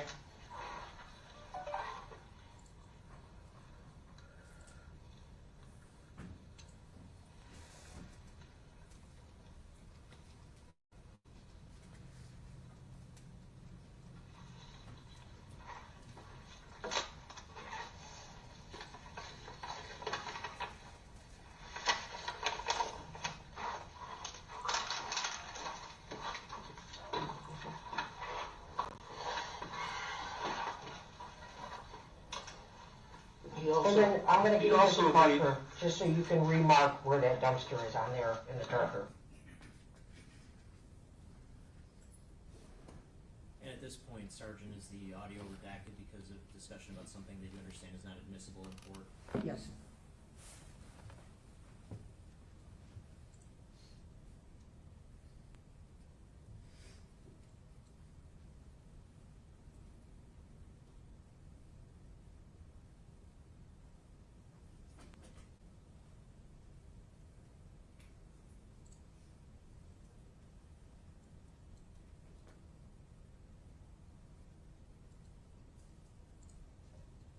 Owner of who you pay rent to, I should be able to find out who the owner is. You don't remember the name at all? No, they handled that. My mom will go handle that. Your mom Yeah, is going to my mom handle does. that? So Yeah. at some point, you can make sure that I get that information, Yeah. right?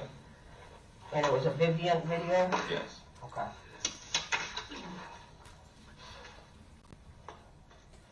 And they're coordinating, let me see, they might be them bugging me that they're ready.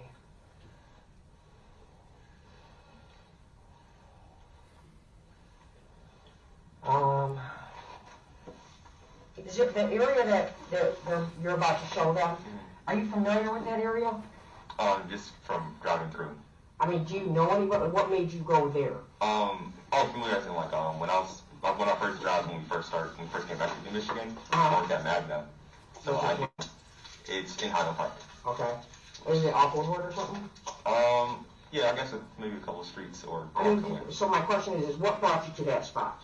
That was really kind of just spontaneous. I didn't want to put her anywhere that was like down the street from my house or anything, you know? Okay. So you went over there, that's the other familiar area that because you used to work somewhere close? Yes. At Magna? Yes. And then your cell phone? FBI, they came in, they asked for that when they took my car. How long have you had that phone? That actual phone, not the phone number? Probably about a couple months. Okay. Yeah. Did you delete stuff off the phone? No. You didn't delete contacts, erase anything, if you did it, I get, everything has been leading up to you trying to conceal something, right? Uh-huh. So, that's why I'm asking you, was there anything deleted off there? Because the phone records are not going to be deleted, right? We're still going to get those and it's going to show all that. So if they opened up your phone, it would have messages going back all the way since you've owned that phone. Yeah. Nothing's been removed or deleted. Only thing that's been deleted was the boyfriend.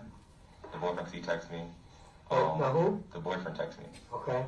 How did he have your number? I have no idea. Okay. What's his name? Bertez. Okay. Who? Bertez. Okay. Okay. That's really, that's it. What is her name stored as in your phone? Zion? Yeah. It was just simply Zion. Zion? Yeah. And then do you have a Gmail account or anything attached to that? Yes. You do? Yes. You have your Gmail account, the locations and all that, you have your access to that? You mean like what's your username for Gmail? It's just my email, Jaylin Omar. Jaylin Omar. Jaylin Yes. At gmail.com? 15 at gmail.com. 15? Yes, at gmail.com. So what I'm asking that would also help show where you went. Mm-hmm. So if we were to look into the Google, it might be able to show us that. Okay? Yeah. Do you know what the password is to that? It's Brazier 14. What is it? Brazier 14. That's the password to your Gmail. Yes. Is Zion's number still on your phone, or did you delete her? It's still there. Yeah. It's still there? Yeah. Okay. Did you delete any pictures or anything off your phone or anything like that? No. The phone's, I didn't really take a lot of pictures of that yet. Yeah. It's just my cat, girlfriend, kids and stuff, so all that's still in my gallery. Okay, so you never reset the phone, nothing like that, right? Nothing else was deleted? No. Just like it was two months ago? Okay. Was she ever in the basement at that house? No. So nothing that was swabbed in the basement would show any of her DNA At or all. anything like that? We were in the living room the whole time. Well, what about any other times? Was she ever in the Never basement? She's been. never been in. So her stuff, there should be absolutely nothing, no fingerprints, nothing of hers in the basement. At all. The only place that she was on the main floor. Yes. What about upstairs? No. She never went upstairs. She didn't go She didn't upstairs. want to see the kids. None of that. Did she bring any kids into the house? No, I carried most of my bullets. Okay, just asking. Could she have been went down to the basement when you weren't looking or anything? I don't know why she would have wanted to. I'm just asking, if you were in the kitchen or doing something, could she have snuck down there or just went down there for No, something? I don't think so. You have an iCloud account? Yes. What is that? Hurt Locker, 88. HURT? Yep. Locker. LOCKER? Yep, 88. 88? Is there a password? Yep, Brazier 14. Kept it simple, huh? Yeah. 13 or 14? 14. Okay.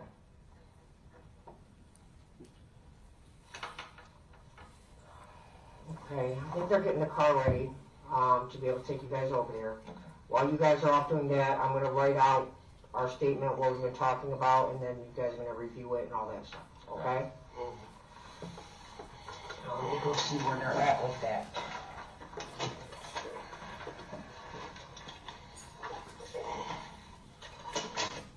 Do you see how this is not this? Stop the video at 1 hour, 10 minutes, and 8 seconds. And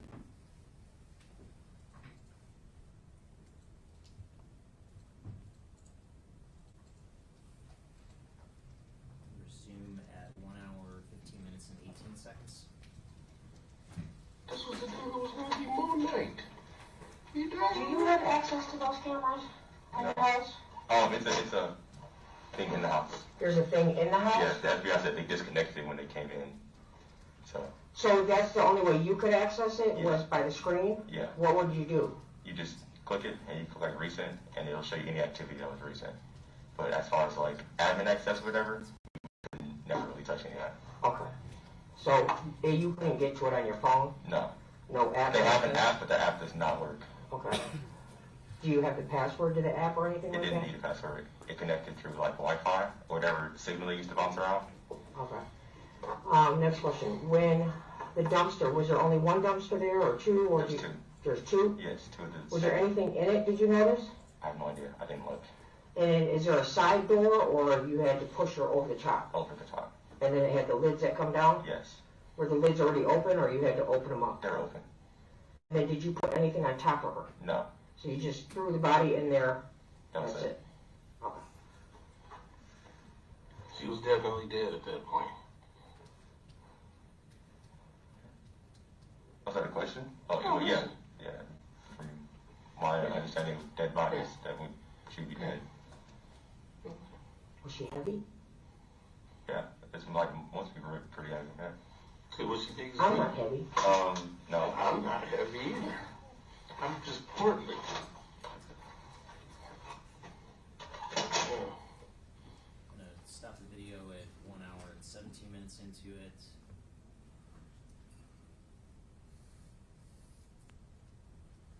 And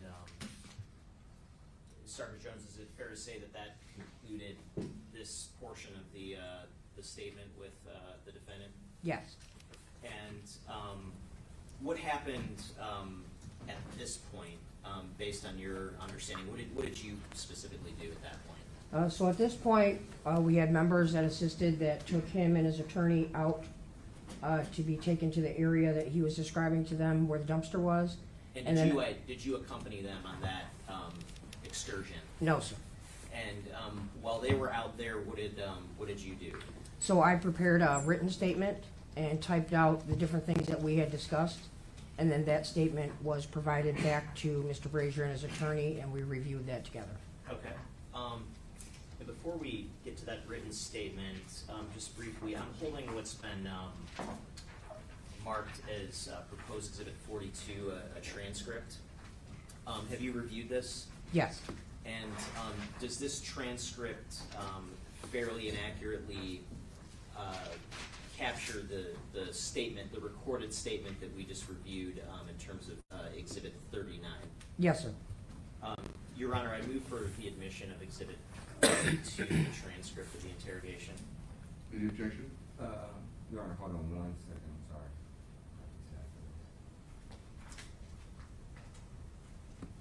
And if I could just add I guess one point of clarification, that there's a redaction in the transcript, is that correct, for that same area that was discussed about something that's inadmissible? Yes, sir. Okay. But other than that, it's a fair and accurate depiction of the statement that you took with the defendant on January 19th, 2022? Yes.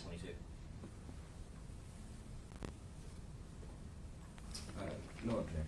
All right, it's submitted. And may I publish just one thing briefly, Your Honor? Sure. I want to just bring up page 29 of the transcript. At the top, there was a question that you asked about when the defendant purchased the marijuana that he had that night. Do you remember that? Yes. And there was an answer that he provided that included some description of seizures that he had. Do you remember that? Yes. Did he ever say anything about Zion having a seizure the night that he threw her body away? No. Did he ever say anything about getting scratched by a cat that night? No. And I'm also holding what's been marked as proposed exhibit 41. May I approach, Your Honor? Yes. You mentioned a written statement that you ultimately compiled based on the interview that you conducted. Is proposed exhibit 41 a copy of that statement? Yes, sir. And was that something that the defendant and Attorney Gary Jones had the opportunity to review with you? Yes. And did the defendant do anything to adopt that statement as his own in your presence? Yes, he signed it and dated it with the time. Okay, and that document that you're holding that's marked as proposed exhibit 41, is that a fair and accurate copy of the original statement that the defendant signed in your presence back on January 19th of 2022? Yes, sir. Your Honor, I would ask to admit proposed exhibit 41. Any objection? No. Okay, it's admitted. And may I publish, Your Honor? Yes. I just want to walk through this this statement, Sergeant Jones. What's the first question that is posed to the defendant in this statement? The first question is, do you understand I am conducting an investigation into Zion Foster, who was reported missing? And what was the answer? Yes. And what was the next question that was posed to the defendant? Can you tell me the last time you saw Zion? And can you read the answer? The answer was, on January 4, 2022, I dropped my girlfriend off at work in Madison Heights around 10, and then I sent Zion a text asking if she wanted to smoke marijuana. She replied yes, and I told her that I would come and pick her up. I went and picked Zion up from her house in Eastpointe. I picked her up in my 2005 Acura 4-door sedan, off-white in color. The off-white would be the color. And we went directly to my house at 19451 Greenfield. I had my two sons in the car with me, Deshaun and Isaiah. We got to the house and I carried my sons upstairs and Zion stayed in the living room. I watched some PJ Masks with them till they went to sleep, then went down into the living room with Zion and we started smoking some marijuana. And what was the next question that was posed to the defendant? Who had the marijuana? And what was the answer? I had some and Zion had some. We mixed it together. And what was the next message that was posed to the defendant? Where did you get your marijuana from? And what was the answer? I buy it at Liv's in Ferndale. I bought it a couple months ago. Zion had hers in a sandwich bag and it had some purple leaves, but I don't know where she got it from. And what was the next question that was posed? What happened next? And what was the answer? We smoked weed and she was there for a couple hours. It was time for her to go home, so I asked her if she was ready. She said she was tired, so I let her sleep a little bit and went into the kitchen to get something to drink. When I came back out, I saw Zion's head was tilted back on the couch and she wasn't responding when I was calling her name. I went over to her. She had very shallow breathing and a faint heartbeat. I shook her a couple times trying to wake her up, but she didn't respond. Okay, and you see at the bottom of the first page, is there a signature on that page? Yes. And whose signature would that be? Mr. Brazier's. Okay, and what's the next question that was posed starting toward the top of page 2? The next question was, then what did you do? And what was the answer? I checked her again and she was barely breathing. I panicked and I thought it would look like I killed her. So I carried her out to the trunk of my car and drove to Highland Park where I found a trash can and put her in it. I then came back home. And what was the next question that was posed to the defendant? Did you take your kids with you when you left? And what was the answer? No, I left them asleep at the house. And what was the next question? What time was this at? And the answer? It was a couple hours after she was over. I don't know the time. And what was the next question? Did you call anyone after? And what was the answer? No, my girlfriend Katrina texted me around 2 saying she was sick and I went and picked her up. I never told her that Zion had been over because I had just thrown her in the trash and I didn't want to involve her. And what was the next question? Why didn't you call for an ambulance for Zion? And what was the answer? I was scared and thought it looked like I killed her. And what was the next question? How do you know if Zion was dead before you put her in the trunk? And what was the answer? She was not moving. I put my hand under her nose and she had no breath. I put my hand on her neck and she had no pulse. She was definitely dead. And what was the reason behind the "she was definitely dead" part being handwritten instead of typed? Yep, so that was at the request of Mr. Jones and Mr. Brazier to add that at the end of that sentence. So I added that, and then I had Mr. Brazier initial it. That would be the letters at the end of that sentence. Okay. And what was the next question? Describe the trash can that you put Zion in. And the answer? It was green, larger one with the large lids on top. They were already open. And what was the next question? Like the trash cans for a house or for a business. And the answer? The larger one like for a business. And what was the next question? Did you wrap her in anything before you put her in the trunk? And the answer? No. And the next question? Did you cover her with anything after throwing her into the trash? And the answer? No.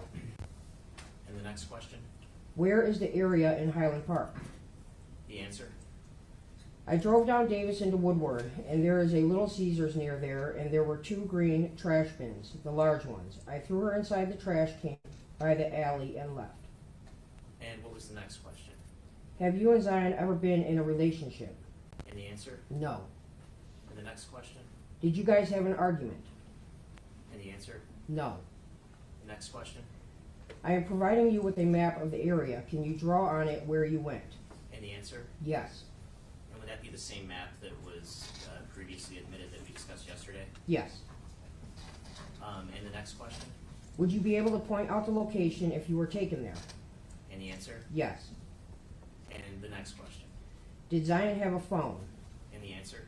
Yes. She has a phone and was texting, and I think she talked to someone on video while she was there. And what was the next question? What did you do with her phone? And the answer? I didn't take her phone. She puts it in her pocket or in her bra area. It must have been with her when I put her in the trash. And the next question? Do you still have any of the marijuana that you guys smoked that night? And the answer? If I do, it would be in an orange jar under the TV in the living room. And the next question? Is there anything else you would like to add? And the answer? No.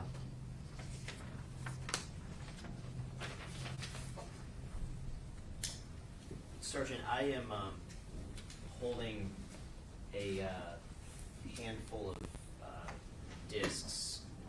One is marked as Proposed Exhibit 48, labeled DDC calls. One is marked as Proposed Exhibit 52, labeled Macomb County Jail calls. One is marked as Proposed Exhibit 62, labeled Wayne County Jail calls. And one is marked as Proposed Exhibit 83, labeled NDOC calls. Are you familiar with these 4 discs? Yes, sir. And do each of these 4 discs contain some audio recordings on them? Yeah. And did you review those particular audio recordings on the discs? Yes. Now, is there a voice in the recordings on those discs that you have some familiarity with? Yes. And what's the basis of your familiarity with that voice? The voice is that of Mr. Brazier's. And is your familiarity based on your discussion that you had with him back in January 19th of 2022? Yes, sir. Okay. Your Honor, I don't have any further questions for Sergeant Jones at this time. I do anticipate I'm going to plan to recall her tomorrow for another discrete part of the case that I need to lay some further foundation for. Okay. Prosecutor Kym. Good morning, Sergeant. Good morning.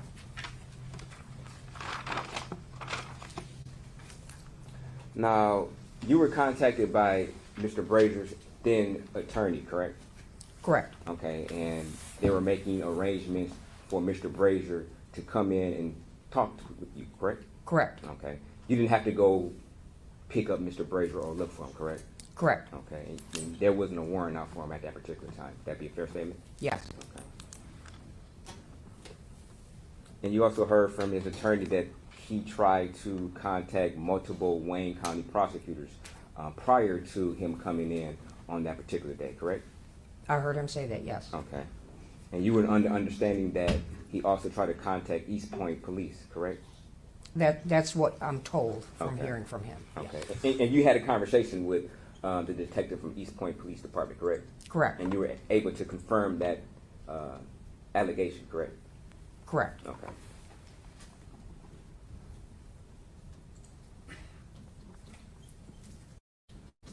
Now, did you, I guess, author any search warrant affidavits?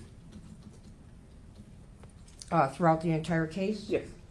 I believe, I don't believe I authored any of the search warrants. I think they were all prepped by different members on the team that were assisting. Okay. I may be wrong, but there's multiple search warrants that were submitted, so. Okay. And you were you the officer in charge at that particular time on the video? So at the particular time in the video, there's a team of us. Okay. So I'm not necessarily the officer in charge at that point. We do our investigation, and that's when we'll determine who's going to be the officer in charge. Okay. Was there an officer in charge at that particular time? After the interview? Yes. Okay. And was that you? No. Okay.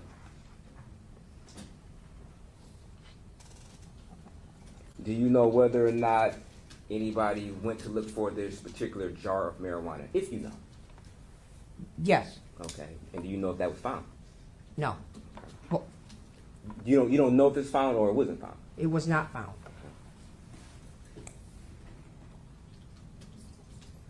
Now, you stated that when Mr. Brazier and his then attorney went to go show your fellow officers this particular location, you stayed back at the station and you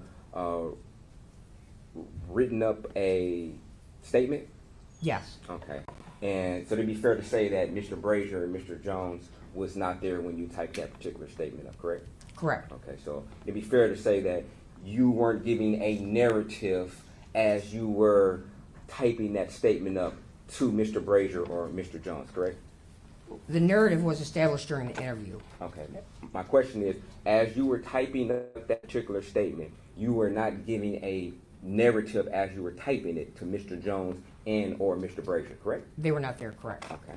Approximately how long did it take you to type up this particular statement? I believe it was finished right around the same time they were back, Okay.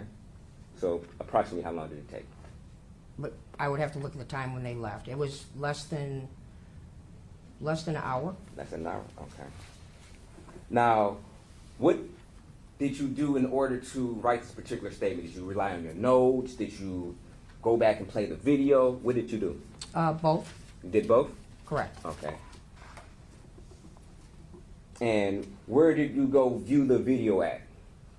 My desk. The desk? Oh, so you can just go to your desk and hit rewind of the footage that was being portrayed in this particular room, correct? Yes. Okay. So you were able to listen to the whole video within an hour in order for you to recreate this statement? I didn't need to listen to the whole video again, so I had my notes, and if there was something that I was trying to rewind to hear what was said, then that would be a part where I would rewind to. Okay. And on your notes, did you put like 15 minutes into this interview, he said this in order to give you a cue if you needed to rewind a particular video, how far back you needed to go? No. Okay, so you just had to guess on what you remembered when he said a particular statement on how far to go back to try to refresh your memory? I didn't need to refresh my memory to the point where I just finished talking to Mr. Brazier. Okay. So this was within minutes of having the end of our conversation. I didn't have to have time notes to know how far back to go. Okay. And it'd be a fair statement that he repeatedly through this statement indicated that prior to him placing Miss Foster into the trunk, that he didn't sense any breathing and or a heartbeat. That'd be a fair statement, correct? It changed. You said it changed? Correct. Okay. You would agree he repeatedly said that she was not breathing and or there was a faint heartbeat prior to him placing her in the trunk. Repeatedly stated that, correct? He repeatedly stated about the faint heartbeat and the shallow breathing before placing her in the trunk. After those sentences, that's when he started to add that she was dead. So you would agree that he repeatedly stated that she was dead prior to placing her into the trunk, correct? After, yes.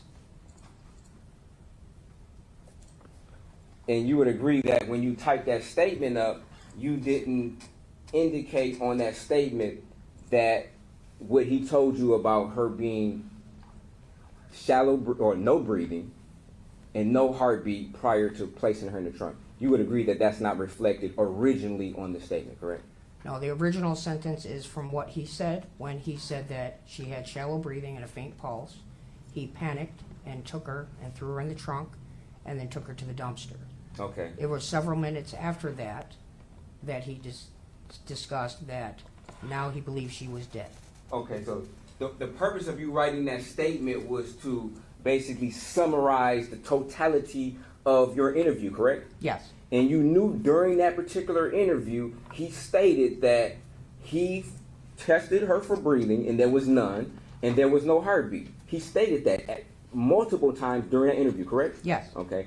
But you declined to put that particular information into the statement, correct? Correct. In fact, his lawyer at that particular time had to inform you, like, hey, you're missing out a particular important detail that he stated, correct? Yes. And you had to handwrite it and have him initial that particular statement, correct? Correct. Now, was this part of the interview videotaped? Where you presented this particular statement to Mr. Brazier to sign? Yes, it was in the same room. It was it. Okay, wasn't my question. My question is, was it videotaped? While they were reading the statement, Yes. and I made the correction, yes. Yes. Okay. Was it? Okay.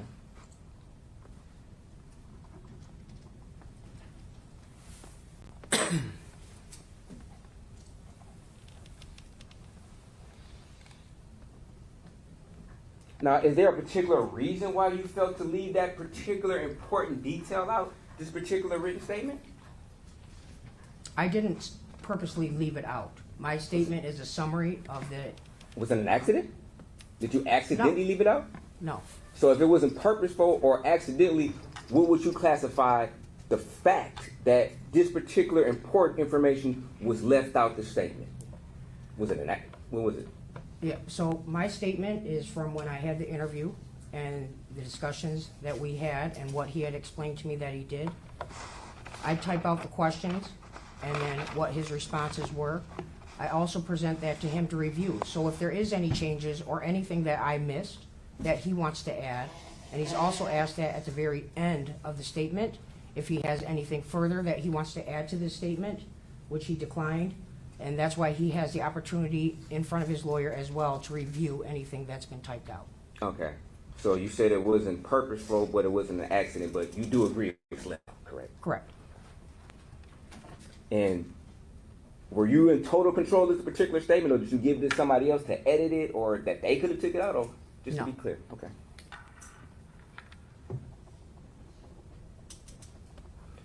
Did you ever go to the particular scene on Greenfield, his house?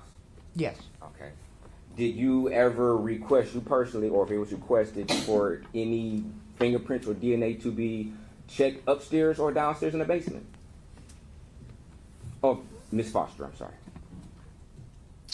I know that when I went out with the FBI team, and we were out there to do different testing with luminol, looking for any biological evidence. Okay. And do you know what areas they were looking in this house for? Yes, we looked in the living room and the couch where he had described that the incident took place. Okay. And you posed the question, or the question was posed to Mr. Brazier, whether or not Miss Foster went upstairs or downstairs, correct? Correct. Okay. Did you physically ever check downstairs with the luminol or the alternative light source? I don't do any of the luminol. Did you see anybody from the FBI or from the evidence tech from the Detroit Police or Michigan State Police ever check upstairs or downstairs in the basement? They did go upstairs and downstairs. I don't remember seeing any testing being done in those areas, but we did go throughout the entire house. Okay. And who was the officer in charge at that particular time when you were at the house? So when I'm at the house, it's assigned to myself and to Detective Gilliman, who's sitting there. Okay, so you had some authority at that particular location at that particular time, correct? Yes. Okay. so you didn't direct anybody to go upstairs to check with the luminol or the alternative light source or check in the basement, correct? Correct. Okay. Is there a particular reason why you didn't request those particular areas to be checked? Usually when we are given a location of an area, we will look in that area that was the area of focus with the broken table. We saw that different things that had gone on. By the time we got there with the luminol, multiple people had already been in and out of this location. There was no question on whether she was there. Different things are processed depending on the different evidence that you're given. Okay. Okay. Now, it may not be a question that she was there, but there was a question whether or not she went upstairs or downstairs, correct? Correct. And you didn't instruct your staff or fellow officers to verify whether or not that particular question actually took place, correct? Which question? Whether or not she went upstairs or downstairs in the house. Did I ask somebody to go verify whether she made it upstairs or downstairs? To process that particular area to see if there was evidence that she went upstairs or downstairs. No, those areas were not processed. Okay. Did you instruct anybody to process this table for DNA? We did look at the table, yes. Okay. I know you looked at the table. My question is whether or not you instructed anybody to process the table for DNA. So when we're at a scene and there's... yes or no? Well, I wouldn't be the authority to tell somebody, pick up that piece of glass. I'm not a luminol or expert on different items that should be tested to gather evidence. But as an officer in charge, one of your duties is to instruct evidence techs on what particular evidence to gather, correct? Correct. Okay. What area? Or what evidence to actually collect and bag it and then have it sent for processing. That's one of your duties, correct? Yes. Okay. And some of your duties are to swab certain objects for DNA, correct, for processing, correct? Correct. Some of your duties as an officer in charge is to instruct evidence techs to process certain evidence for fingerprints and send it off, correct? Correct. Okay. And on this particular day, at this particular location, you never told any of the evidence techs to process this particular table for DNA, correct? Not correct. So you're saying that you told the evidence techs to process this table for DNA, is what you're saying? So the FBI team that was out there, they were told the area of the living room. They were advised where the table was. It was in the backyard. And these were all items that, through their expertise, they review, they look at, and then they... Sergeant, I'm sorry. I didn't mean to cut you off. What I'm asking is, did you, I'm not talking about what the FBI independently felt like doing. I'm talking about you as the officer in charge at this particular location. Because you were the officer in charge at the time, correct? At that scene, yes. Okay. And you had the authority, correct? Yes. This was a state crime, correct? Correct. The FBI was there in a capacity to help, correct? Yes. They didn't have authority over you in this particular scene, correct? Correct. Okay. So it was your decision of what evidence is collected and processed, correct? Yes. So my question, I'll go back to my original question. You did not instruct the evidence techs or whoever was in there to help you to process this particular table for DNA, correct? I am not able to tell somebody if they look at, they knew about the table, and if they look at it and through their expertise and their way of processing, I'm not going to tell them to just pick up a table and process it if there's no value to it after they looked at it. Okay.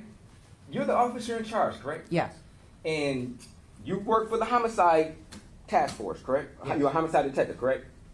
Sergeant. Oh, sergeant. I'm sorry. You're a homicide sergeant, correct? Yes. Okay. And you went to many crime scenes before, correct? Yes. Okay. And you've had other opportunities where you may see something that somebody doesn't see themselves, and you say, hold on, I think that is important. Let's collect it, correct? Yes. And that's the reason why you're a sergeant, correct? Yes. That's the reason why you're not just a regular patrol officer who's taking off the scene, correct? Correct? Correct.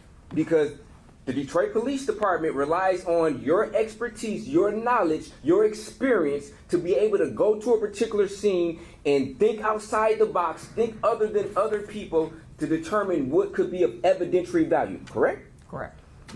So my question again is, at the particular scene, you as the officer in charge, you as a sergeant in the Detroit Police Homicide Department, you did not independently tell the evidence text to swab this particular table for DNA, correct? Yes or no, Sergeant? It is not my position, and if you would let me finish to explain it so you understand. When a cadaver dog comes out to the scene, I do not tell the dog where to smell. The dog is given an area of what area that we believe something has happened. Sergeant, this is an unresponsive answer. I'm sorry. We're talking about the DNA from this table. Now, Correct. we'll get to the cadaver dog Correct. maybe in a little bit. Right. We're talking about specifically this table. You did not have this table tested for DNA. It's a simple yes or no answer, Sergeant. Okay.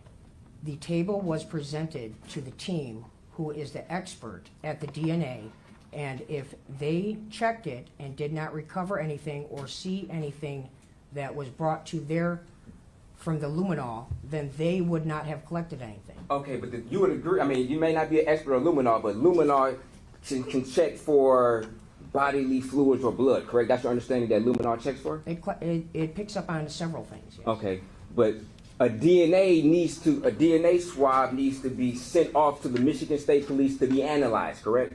If something is illuminated throughout by the luminol, yes.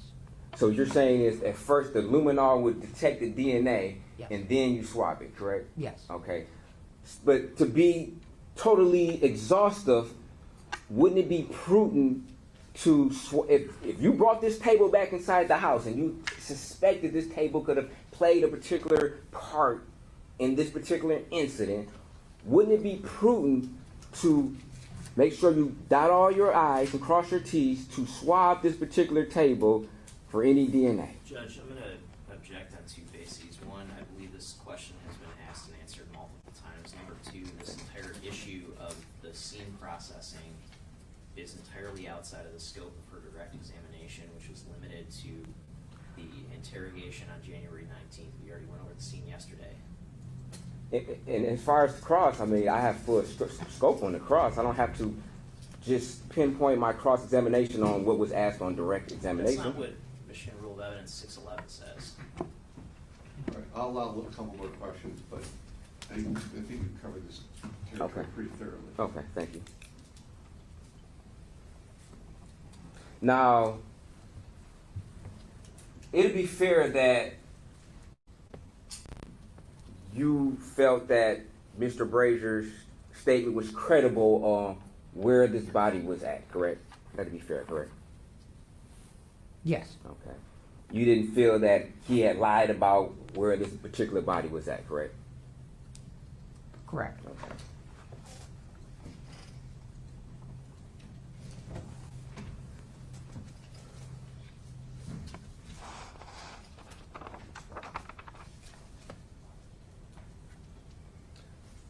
Just 1 second, Your Honor.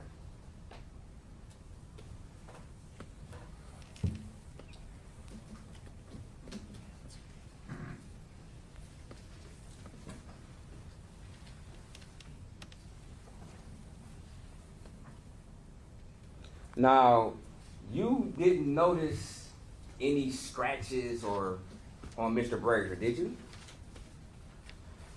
No.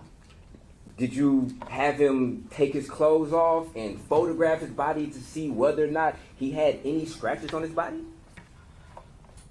No, I don't believe we did, but this was over 2 weeks after. But, so you're saying that you didn't check his body, you didn't photograph his body to see if he had any scratches on his body, correct? No, I didn't. Okay. And your partners didn't either, correct? I do not believe so. Okay. No.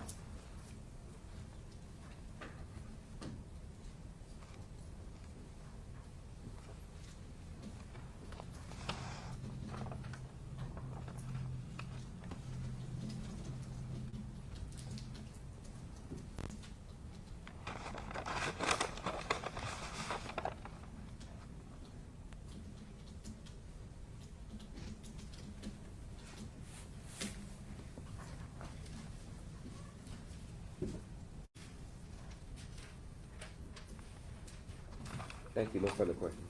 All right, can you redirect? Just briefly, Your Honor.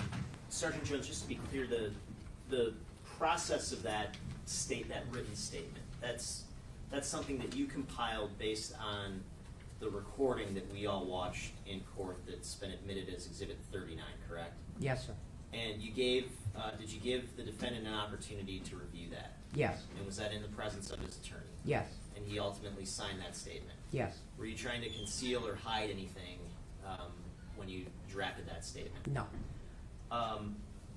And just to be clear, in this interrogation that we saw, the defendant acknowledged that he threw Zion's body away, correct? Yes. He acknowledged that it looked like he killed her. Yes. He denied deleting substantially all the data off of his phone, with limited exceptions, correct? Correct. He denied ever going back to the area of the dumpster, correct? Correct. Thank you. All right, any recross? No. All right, any questions from the jury? All right, please pass your function up to the deputy, go to his approach.